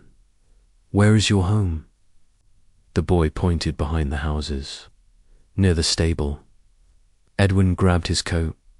Clara reached for her shawl. Together they followed the boy through the narrow passage behind the lane. Snow fell in thick sheets. The fog trailed after them like a slow-moving curtain. They arrived at a small stable house lit by a single lantern. Inside, a man lay on a cot. Near the hearth, 2 neighbors stood worried at his side. Clara rushed forward. She touched his forehead, then examined his hands. "He is chilled through," she said. The wooden box the boy carried held herbs and a small bottle of oil. Edwin handed Clara the recipe the woman had given them earlier. Clara read it and nodded. "This will help him." They prepared the tonic with quick hands, warming water over the hearth, mixing the herbs as instructed. They fed the man slow spoonfuls. His breathing steadied. His eyes fluttered open. His son fell into his arms with a sob. The neighbors thanked Edwin and Clara with deep gratitude. They stayed until the man regained full awareness. Snow gathered at the windows. The lantern flickered. When they stepped outside again, the storm had softened. The fog drifted, but the lane looked clearer. Clara walked close beside Edwin. Every visitor night formed a bridge between past and present, between sorrow and peace. Edwin nodded. All of it led us somewhere. They returned to the parlor. The candles still burned. The fire still glowed. The tables still held each item gathered from the night. Clara sat and breathed deep. Edwin stood behind her. "I feel her near again." Clara whispered, "She is waiting." "For what?" he asked. "For you to choose." Edwin looked out the window. Snow fell slow and soft, the lane calm. No figure stood in the fog now. "She wants you to open your heart fully," Clara said. He turned toward her. Her presence steady, her eyes warm, her voice gentle. "Do you want company in your life again?" she asked. Edwin's breath trembled. He looked at the locket, the book, the note, the charm, the holly, the recipe, all pieces of a night that changed him. "Yes," he whispered, "I do." The candles brightened. Clara placed her hand in his. The warmth that filled the room felt whole. The candles burned in a steady row, their flames rising as if lifted by breath rather than draught. Clara's hand rested lightly in Edwin's. The warmth between them felt delicate, neither rushed nor hesitant. Edwin looked at her with quiet reverence, the kind reserved for moments he once believed would never return. Clara did not pull away. She let the connection settle, grounding the room with calm presence. Outside, The snow softened into a thin, drifting haze. The wind lowered into a mild whisper that brushed gently along the window. The parlor felt held, warm, still, almost suspended in winter light. Clara rose first. She moved slowly to the table and touched the edge of the recipe left by the woman. Earlier, her gaze softened. "Everything tonight builds towards something," she said. Edwin joined her. She guided it. Clara looked up. "She guided you." Edwin exhaled. "I thought grief closed my heart. Instead, it kept it waiting." Clara turned toward the window. She brushed her fingers across the frost. "Tonight your heart answered." Edwin stepped beside her. "With your help." Clara's breath clouded faintly against the cold glass. "I only walked my own winter path. It crossed yours because it needed to." They both fell silent as a distant sound drifted across the lane. A slow creak, like the wheel of a cart turning under weight. Edwin leaned closer to the window. Through the fog he saw a faint silhouette. A man with a large wooden cart moved. At the far end of the street, the cart sagged on one side. The wheel tilted. Snow gathered along its edges. Clara narrowed her eyes. "Another visitor?" Edwin grabbed his coat. "Let's see if he needs help." They stepped outside. The air felt sharper, but no wind stung their faces. Snow crunched beneath their boots. The figure turned as they approached. An older man, heavy coat, scarf wrapped high to his chin. His hat bent from years of wear. He lifted one hand in greeting. "Evening," he said. "Apologies if the sound disturbed you. My wheel jammed again." Edwin crouched beside the cart. The wood swelled from winter damp. The wheel stuck against the axle. The man sighed. "I deliver goods at night. Fewer people, quicker roads. But tonight the cold fought each step." Clara offered him a cloth to warm his hands. "What do you carry?" "Bread," he said, "for families with little this Christmas. I volunteer at the chapel on the hill. We distribute what we can." Edwin examined the wheel. "I can loosen it." The man nodded gratefully. Edwin pressed the wheel and rocked it until the frozen wood cracked free. He worked with slow patience. After several long breaths, the wheel turned again. "You've saved me a long walk back," the man said, relief warming his voice. Clara peered into the cart. So many loaves, hard bread, best for long winters, better than nothing. The man studied their faces, then the candles glowing from their window. "Your home shines tonight. I saw it from the far end of the road. Reminds me of the old days." Edwin smiled. "We kept the tradition." "Good," the man said. "Folks need it now more than ever." Clara asked gently, "Do you need help delivering them?" He waved a hand. No, I have my route." But here he reached into the cart and offered them a loaf. The bread firm, wrapped in cloth. "For your kindness." Edwin accepted it. "Thank you." As the man pulled the cart away, Clara whispered she brought this too. Inside, the house, the bread scent, drifted faintly as they unwrapped it. Edwin placed it on the table next to the recipe and the other gifts. "This house has received more in one night than in the last 3 years," he murmured. Clara rested her fingers on the table's edge, because it opened again. Edwin watched the fire for a moment. "There is something else she wants." "From me." Clara tilted her head. What? For me to speak to our daughter? Clara's voice softened. Have you not written? Not in months. I feared I had nothing to offer.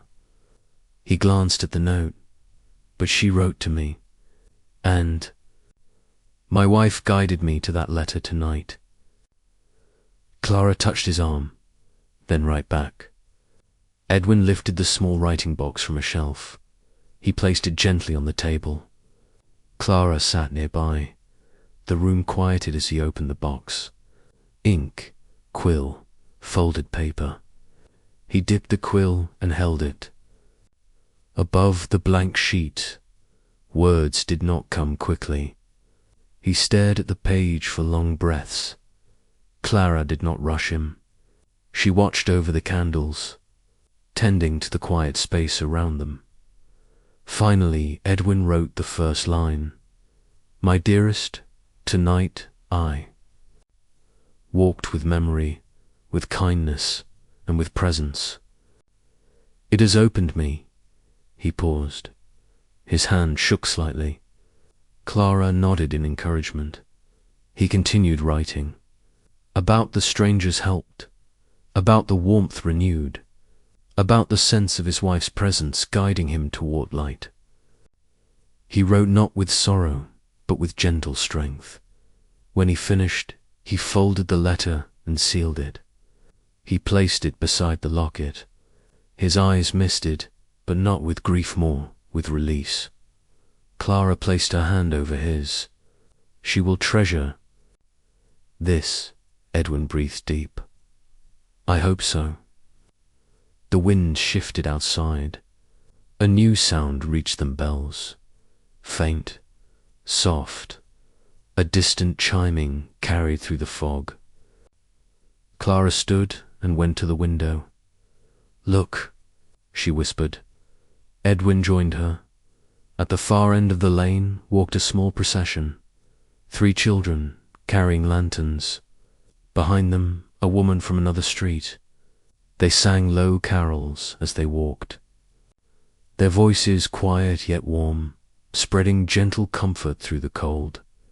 They visit homes each Christmas, Clara said, to bring song to those who need it. The children approached Edwin's house and paused before his window. They lifted their lanterns, bowed their heads, and sang one verse soft, enough that it felt made for the 2 people standing inside. Edwin felt a swell of emotion. He opened the door and offered them a small loaf he broke from the gift they received. Earlier, the children thanked him and continued down the lane with glowing lanterns. Clara watched them until they faded into fog. It feels like the world turned gentle for one night, she whispered. It did, Edwin replied. He returned to the table. Clara joined him. The fire warmed the space between them. They sat in silence for several minutes until Clara finally spoke again. You know the figure will return. Edwin nodded. Yes. What will she want when she does? He looked at the locket. For me to choose how I move forward. Clara lowered her gaze. Do you know the answer? Edwin reached for her hand. She did not pull away. Their fingers intertwined with natural ease. Yes, he whispered. At that moment the candles lifted their flames higher. A soft warmth washed across the room. Not heat, not draft. Presence. Clara turned her head toward the door. She stands outside. Edwin moved to the window and wiped the frost away. A silhouette waited in the lane. Still, peaceful, almost glowing through the snow. Edwin placed his hand on the glass. Thank you, he whispered. The silhouette raised one hand in quiet blessing. Then, slowly, it dissolved into falling snow. Edwin felt no pain, no ache, only peace. Clara joined him at the window. She gave her blessing, she said, for your heart to open again. Edwin turned to her. It already has. The candle steadied. Once more, the parlor held warm, gentle silence. Edwin stood at the window long after the silhouette faded. Snow drifted past the glass in slow spirals. The candles glowed without movement, their flames tall and steady. Clara stayed beside him, silent, letting him absorb the stillness the night left behind. Nothing pressed the air. Nothing stirred the lane. The house no longer felt weighted. It felt open. He turned from the window at last and crossed the room. He lifted the locket from the table and closed it in his palm. The warmth held steady. Clara watched him.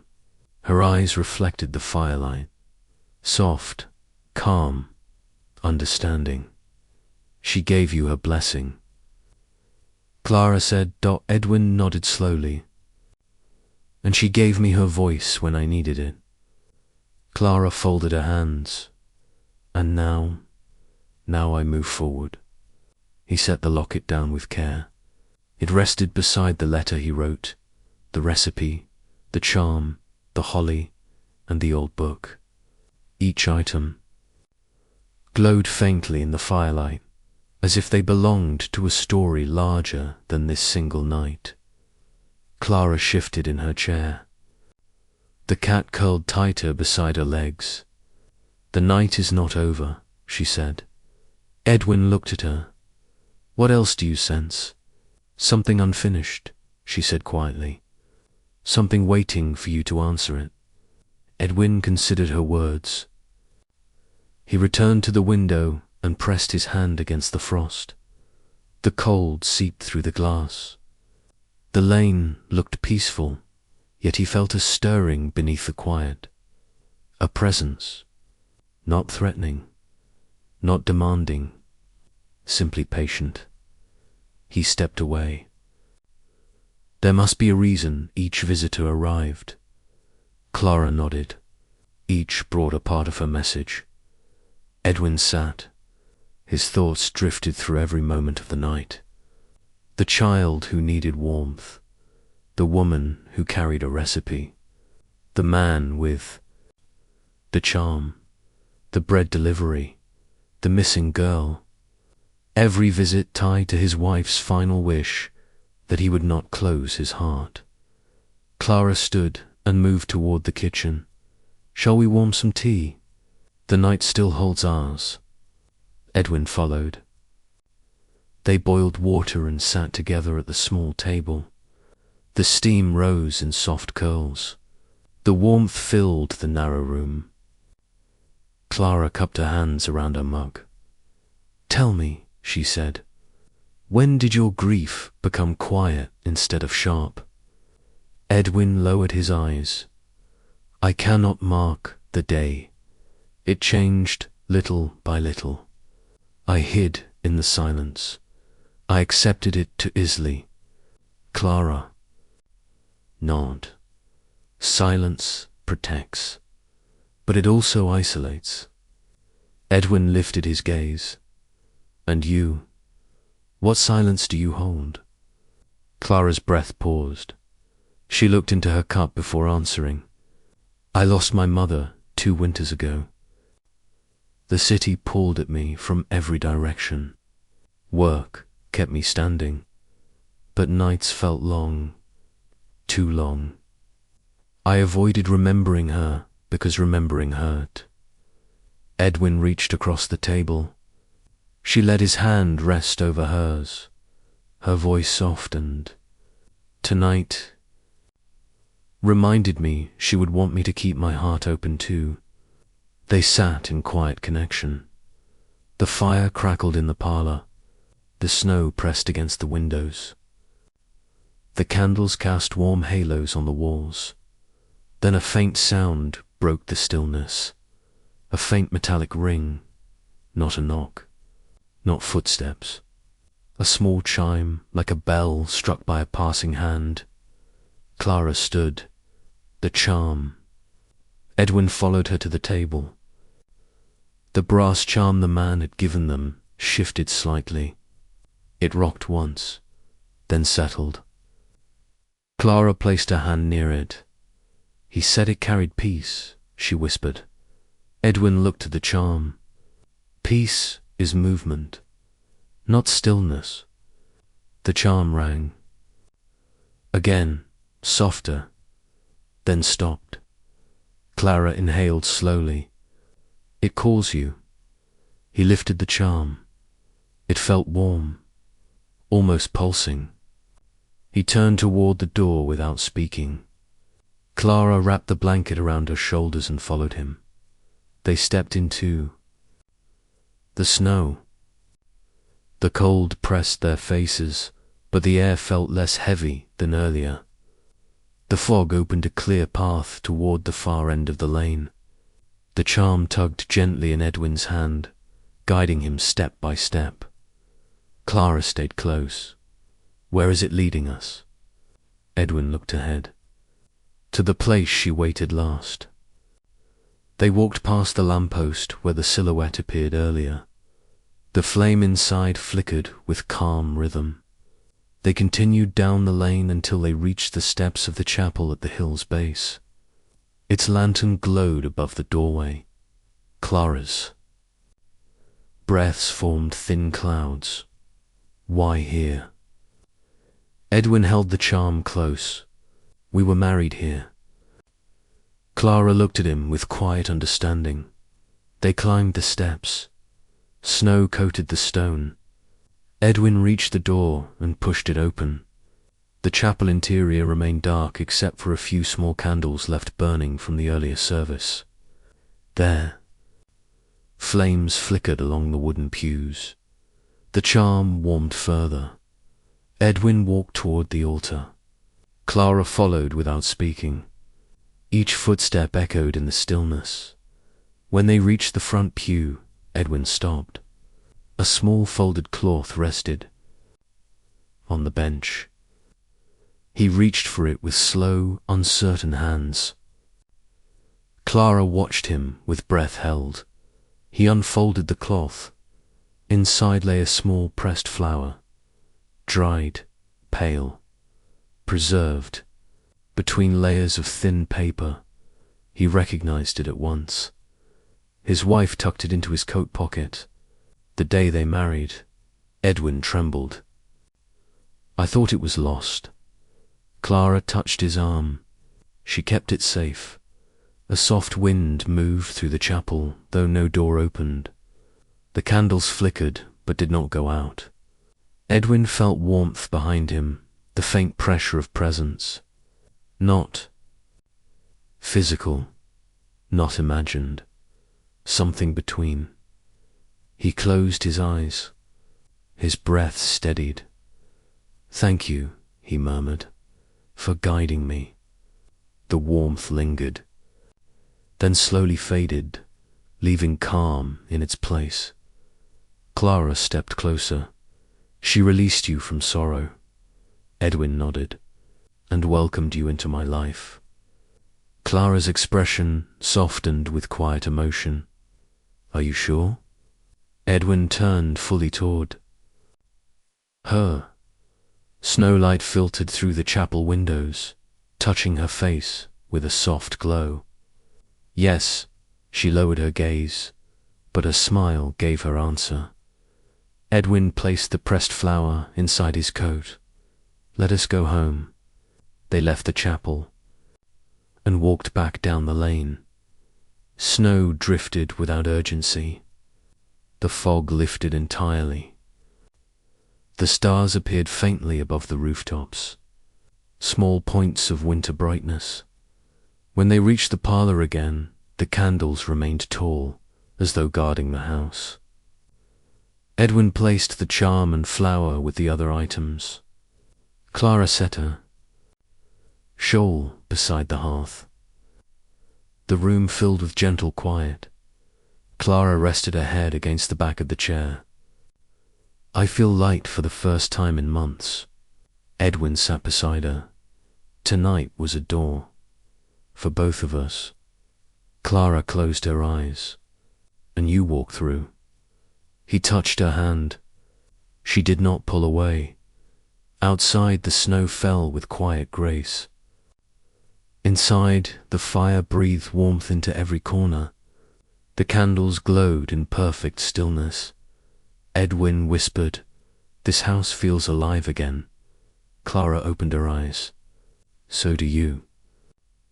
A soft sound drifted from the window, a faint brush, like a hand sliding across the glass. Edwin stood. Clara joined him. They looked through the frost. A single glowing shape faded into the night. Clara touched the glass. "She says goodbye." Edwin pressed his palm beside hers, and hello in a different way. The shapes outside dissolved into snow. Inside, nothing felt lost. Everything felt open. The snow eased into a soft, drifting glow that brightened the street with pale white light. Dawn had not yet approached, yet the sky carried the faintest hint of new day. Clara and Edwin stood by the window, their hands still near the frosted glass where the glowing shape vanished moments earlier. Neither spoke. The silence carried weight, but not sorrow. It felt like a final blessing settling into the corners of the house. Clara stepped back first. She wrapped her shawl around her shoulders and moved toward the fire. Edwin followed, placing more coal on the embers.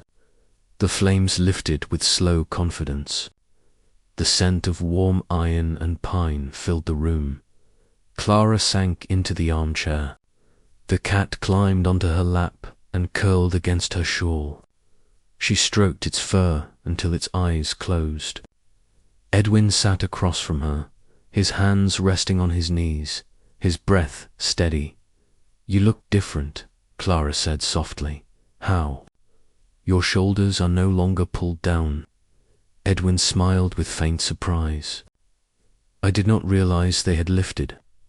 "They have," she said. "Your face carries less strain." He leaned back. "Tonight helped me breathe again." Clara nodded. "It helped me too." The candles on the windowsill burned low now, nearing their final hours. Their flames trembled with gentle fatigue. Edwin stood to trim the wicks, extending their life a little longer. Clara watched him with quiet ease. "Your home feels warm again," she said. "It has not felt this way in years," he replied. A faint knock sounded at the door. Both turned. The knock held no urgency, no fear, merely a polite request. The kind neighbors used when checking on each other after storms. Edwin rose and opened the door. A woman from up the lane stood with a heavy blanket wrapped around her shoulders. She held a tin of tea leaves in her hand. "Forgive the early hour," she said. "I saw the candles still burning. I brought tea for the morning. You helped my husband last winter when he fell ill. I wished to return the kindness." Edwin accepted the tin with gratitude. "Come inside for warmth." She shook her head gently. "I must see to the house, but I wanted to wish you peace this Christmas." Her eyes drifted past Edwin to Clara, warming her hands by the fire. She smiled knowingly. "Your home is lively tonight." "It is," Edwin said. She nodded once, turned, and disappeared into the soft white haze of snow. Clara joined Edwin at the door. "Even your neighbors feel the change." He closed the door slowly. The night stirred the whole lane. Clara held the tin of tea. She studied it as if examining a small treasure. People give what little they can in winter. It binds them. Edwin returned to the hearth and filled the kettle. Clara sat again, drawing the blanket closer. The sweet scent of the tea leaves filled the air once the water warmed. A low rumble of a cart echoed outside. Edwin moved to the window. A man guided a horse-drawn carriage through the snow, its wheels cutting smooth tracks down the lane. The horse wore bells that jingled with each step. Clara joined him. "It is the baker," she said. "He brings bread to families missing their morning loaves." Edwin watched as the man tipped his hat toward their house. Acknowledging the glow of the candles, he saw the lights. Edwin murmured. Clara placed her hand against the window. "Everyone sees the house that shines." He turned toward her. "It feels strange to be seen again." She looked into his eyes. "You were always seen, but tonight you stepped into the sight." Their eyes held each other with honest warmth. No rush, no urgency, only recognition. Edwin returned to the table and poured tea for them both. Clara accepted her cup with steady hands. They drank in silence. The warmth seeped into their arms and legs. "You will write to your daughter in the morning," Clara said gently. "I will send it with the first post and invite her here." "Yes," he said. "I want her to see the candles. I want her to meet you." Clara lowered her gaze. "I would be honored." They finished their tea as the fire dimmed again. Edwin added a final small piece of coal. Clara watched him, noticing the care in his movements. "I feel the night is not finished," she said. Edwin listened. The house remained quiet except for the fire's crackle. The wind no longer whipped across the walls. Snow fell in soft waves. "What else do you sense?" he asked. Clara rested her hand on the arm of the chair. "Something waits beneath the quiet, a message not yet spoken." Edwin looked toward the locket, then the note, then the book, then the pressed flower. His breath slowed. "She wants me to forgive myself," he whispered. Clara's eyes softened. "For what?" "For the years I spent hiding from the world, for the letters I never wrote, for letting myself fade." Clara rose and moved closer. She stood beside him, her presence steady. "Grief asked that of you, but your heart refused to die. It waited." He closed his eyes. "I felt frozen, but winter ends," she said. "Even in London," he opened his eyes. "Yes." A loud thump struck the door, breaking the silence. Clara and Edwin turned. This knock held weight, urgency, a tremble beneath its force. Edwin opened the door. A young man stood there, face blotched from cold, his coat worn, his hands shaking. "Sir," he gasped, "I work at the stable near the river." A group of men returned from the North Road. They found a traveler collapsed in the snow. "She breathes, but weak. We need help." They said, "Your home still holds fire." Clara pulled her shawl tight. "Where is she?" "Near the stable shed," the man said. "We carried her as far as we could." Edwin grabbed a blanket from the armchair and followed the man outside. Clara walked beside him, steps sharp against the snow. They crossed the lane. Snow billowed around them in thin waves. When they reached the stable, a group of men stood outside holding lanterns. One pointed to the shed. Inside, a woman lay on a pile of straw, her clothes soaked with ice, her lips pale, her hands curled from cold. Clara knelt immediately. "We must warm her slowly," she said. "Too much heat too fast will harm her." Edwin knelt beside her. He wrapped the blanket around the woman's shoulders. One of the men offered Clara a small flask. "I found this in her bag," he said. "Warm broth." Clara tested it. Still warm enough. She fed the woman a few drops. The woman swallowed weakly. Edwin felt her pulse. faint but steady. Clara pressed her ear to the woman's chest. She will recover if we take her to the fire. They lifted her carefully. The men guided Edwin and Clara back toward the house. Snow followed but did not hinder them. The candles glowed brighter as they approached. Once inside, Edwin placed the woman near the hearth. Clara removed her wet gloves and warmed her hands before tending to the woman's face. The cat watched from the corner with wide eyes. The woman inhaled deeper. Her lashes fluttered. "Where am I?" she whispered. "Safe," Clara answered. "You are safe." The woman opened her eyes slowly. She looked at Edwin, then at Clara. Her expression softened with gratitude. "I walked from the northern village," she said weakly. "I meant to reach my sister's home by dawn, but the cold took me." "You will reach her," Edwin said. "But first you must rest." Clara fed her more broth. The color returned faintly to the woman's cheeks. She smiled weakly. "Thank you, both of you." Edwin touched Clara's shoulder. "You saved her." Clara shook her head. "We saved her." The men bowed their heads in thanks and returned to the stable. Edwin closed the door.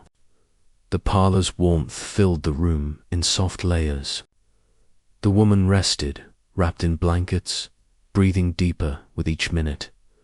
Clara sat beside her. Edwin watched them with quiet calm. "Tonight," Clara said, "your home became a refuge." "It was hers once," he said. "Now it is mine again. And yours too." Clara looked at him for several long breaths. "I feel that." He took her hand. She did not let go. Outside, snow fell with quiet grace. Inside, warmth circled the room in gentle rhythm. The woman slept. The cat curled nearby. The candles burned steady. Edwin whispered, "She wanted my heart open so I could give again." Clara nodded. "And receive." The fire glowed bright. The night deepened, and something waited still for dawn. The rescued woman slept in steady rhythm near the hearth, her breaths longer now, her face softened by warmth.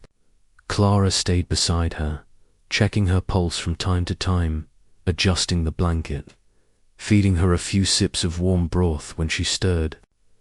Edwin watched the two of them, grateful for the strong, calm Clara carried into each task. The candles in the window lowered but still shone with gentle strength, their light shaping pools of gold along the parlor walls. Snow eased outside. The lane quieted so deeply that even the distant sound of passing carts fell away. The world felt paused, held in winter light. Edwin stood near the window and looked out at the soft sweep of snow over the cobblestones.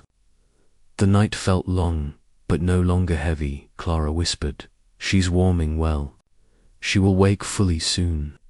Edwin nodded. "You helped her more than anyone tonight." Clara smiled at him. "You helped each soul who came here. You opened your door without question." He looked at the frost along the window. "Because someone taught me to." Clara followed his gaze and understood. "Your wife shaped your kindness. You lived it tonight." The fire cracked in the hearth. A soft glow spread across the room. Edwin returned to his chair and sat with fatigue settling into his bones. The night stretched long, but it no longer drained him. It filled him. His grief no longer stood sharp.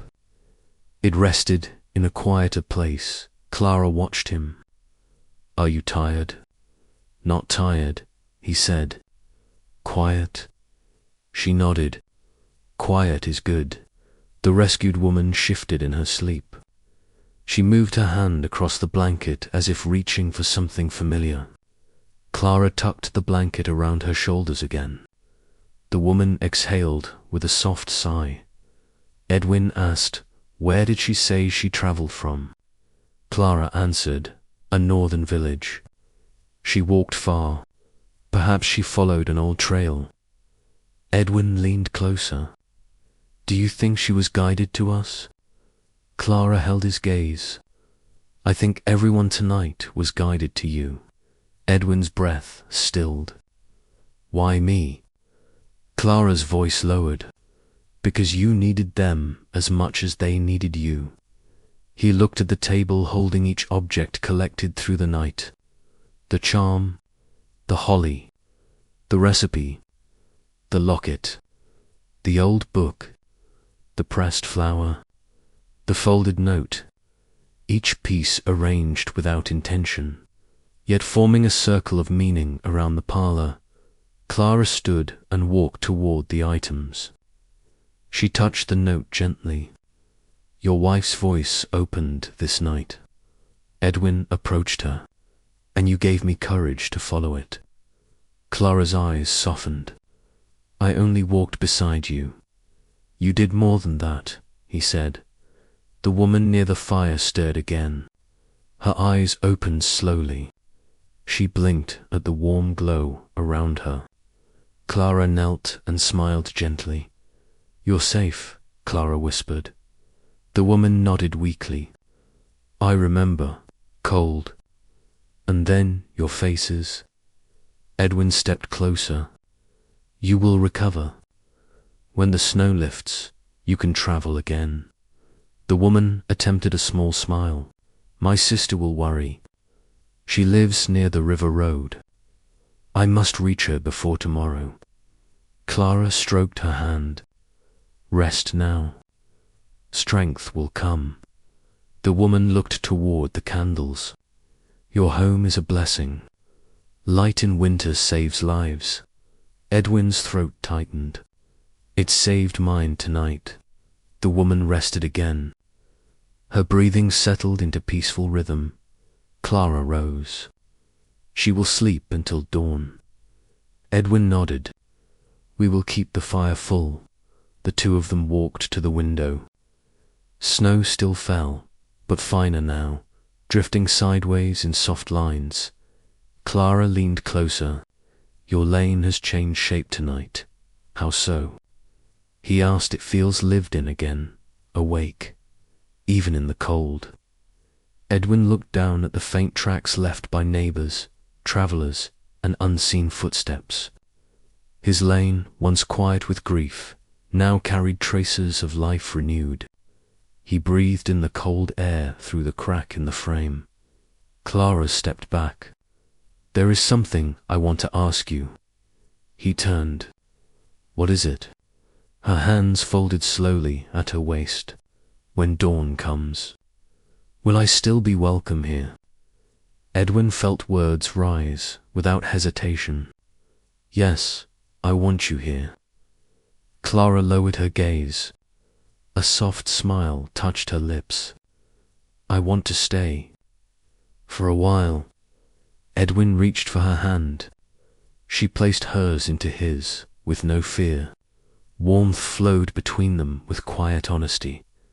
They sat beside the fire, their shoulders touching lightly. The parlor glowed in warm gold.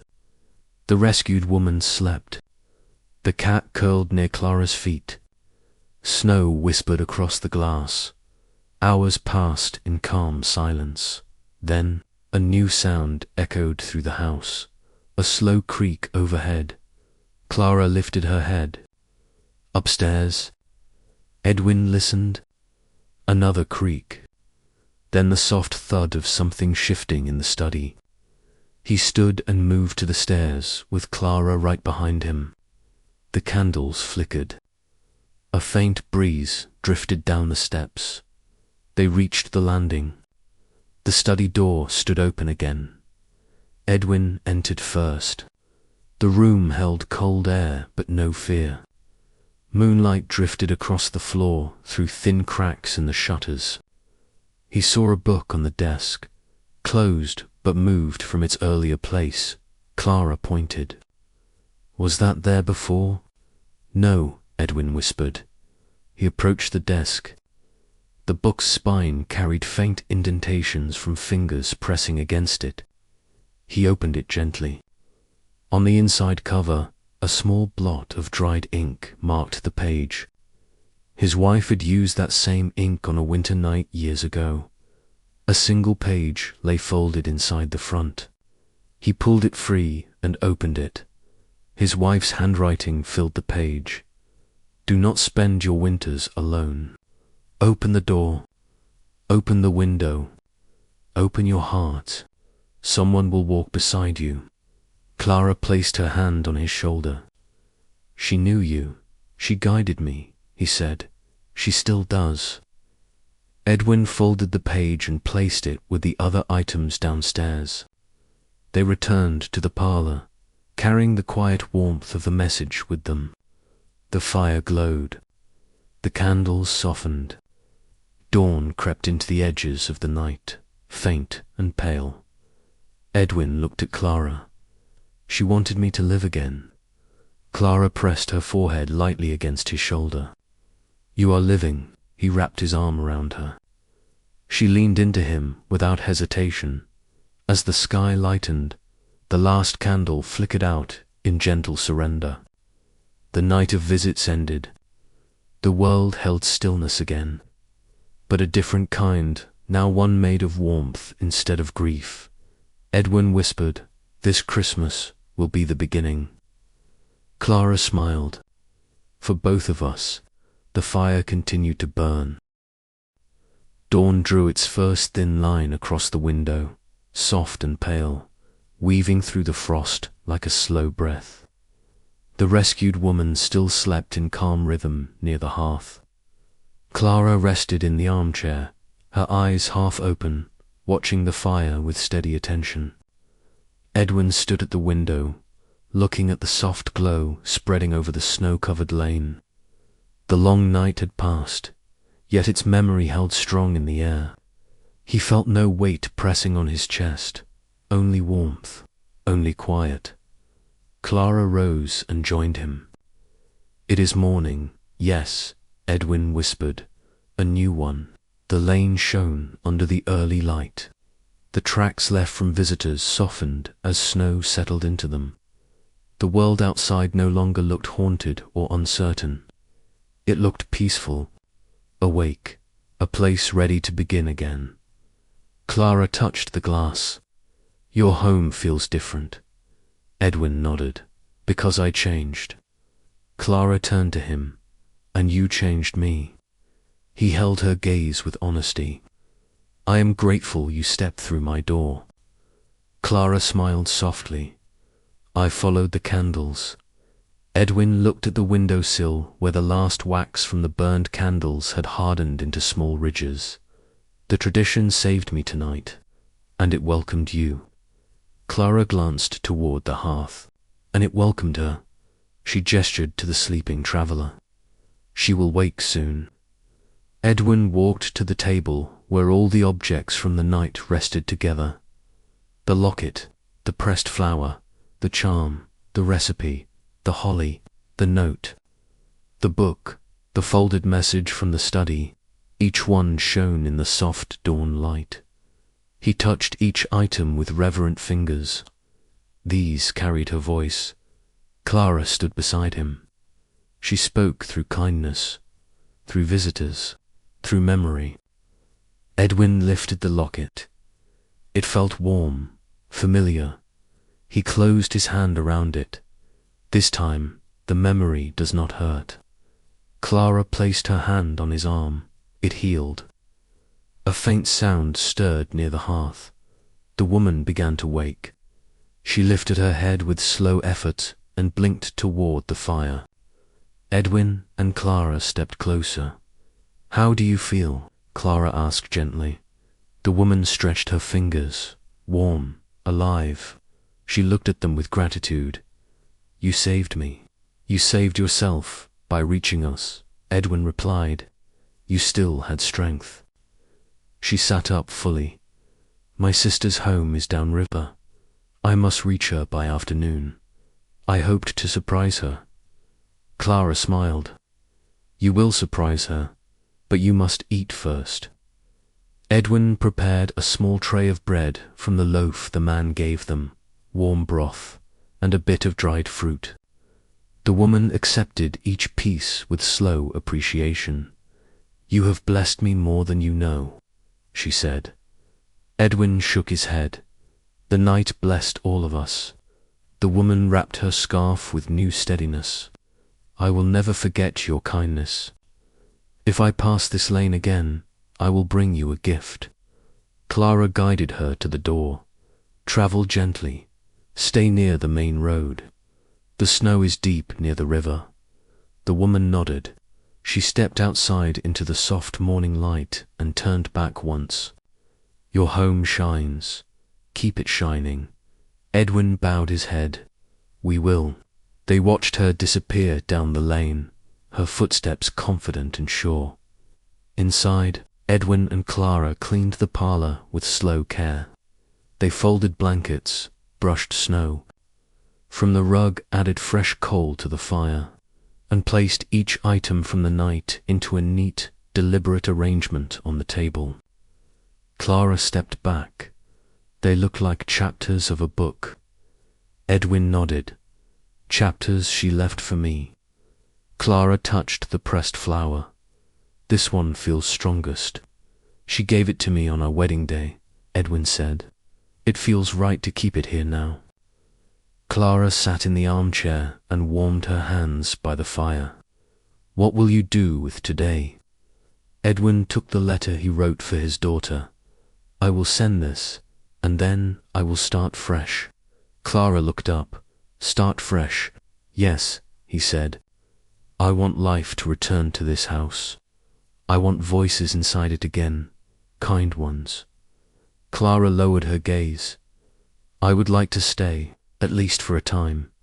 Edwin sat beside her. "I hoped you would say that." They remained in quiet stillness for a moment. The fire pulsed warm light across their faces. The snow outside thickened but did not threaten, drifting gently across the lane. Clara turned to him. "What will become of the tradition?" Edwin looked at the window. "We will keep it each year. For her, for us, for anyone who needs light in winter." Clara smiled softly. "I will help keep it." He reached for her hand. Their fingers intertwined with certainty. The clock in the hall chimed. The sound filled the room with calm clarity. Edwin stood, took the letter, and prepared to send it with the next post. Clara rose and watched him from the doorway. "You will not be alone today," she said. "No," Edwin said. "I will not." He stepped outside and walked up the lane. Snow brushed against his boots. The air felt crisp, touched by morning. He looked over his shoulder once. Clara stood in the doorway, her shawl pulled close, her expression gentle, warm, steady. He lifted his hand. She returned the gesture. When he reached the end of the lane, he paused. The chapel bell rang once in distant greeting. He felt no pain hearing it, only gratitude. He posted the letter, then walked back home. Clara waited with tea ready. The fire glowed bright. The house felt alive again. He stepped inside. She closed the door behind him. Winter's cold stayed outside. Warmth stayed within. And the long, haunted night of visits passed into memory, leaving a new beginning in its place. Thank you for staying through this long winter night. Settle your breath now. Let your shoulders fall. Let the quiet in Edwin's home rest around you. The candles may have burned low, but their warmth stays with you. His heart opened, his life shifted, and a simple winter lane in 1890 found light again. Before you drift off, tell me where you are watching from and how late it is for you. Pull your blanket closer. Let your room soften. Let your eyes grow heavy. In our next sleepy story, we will travel to another cold corner of history, a gentle tale, a quiet life. Another winter filled with slow steps and warm fires. As a small gift, I will include a short winter letter you can use for your own calm moments anytime you need comfort.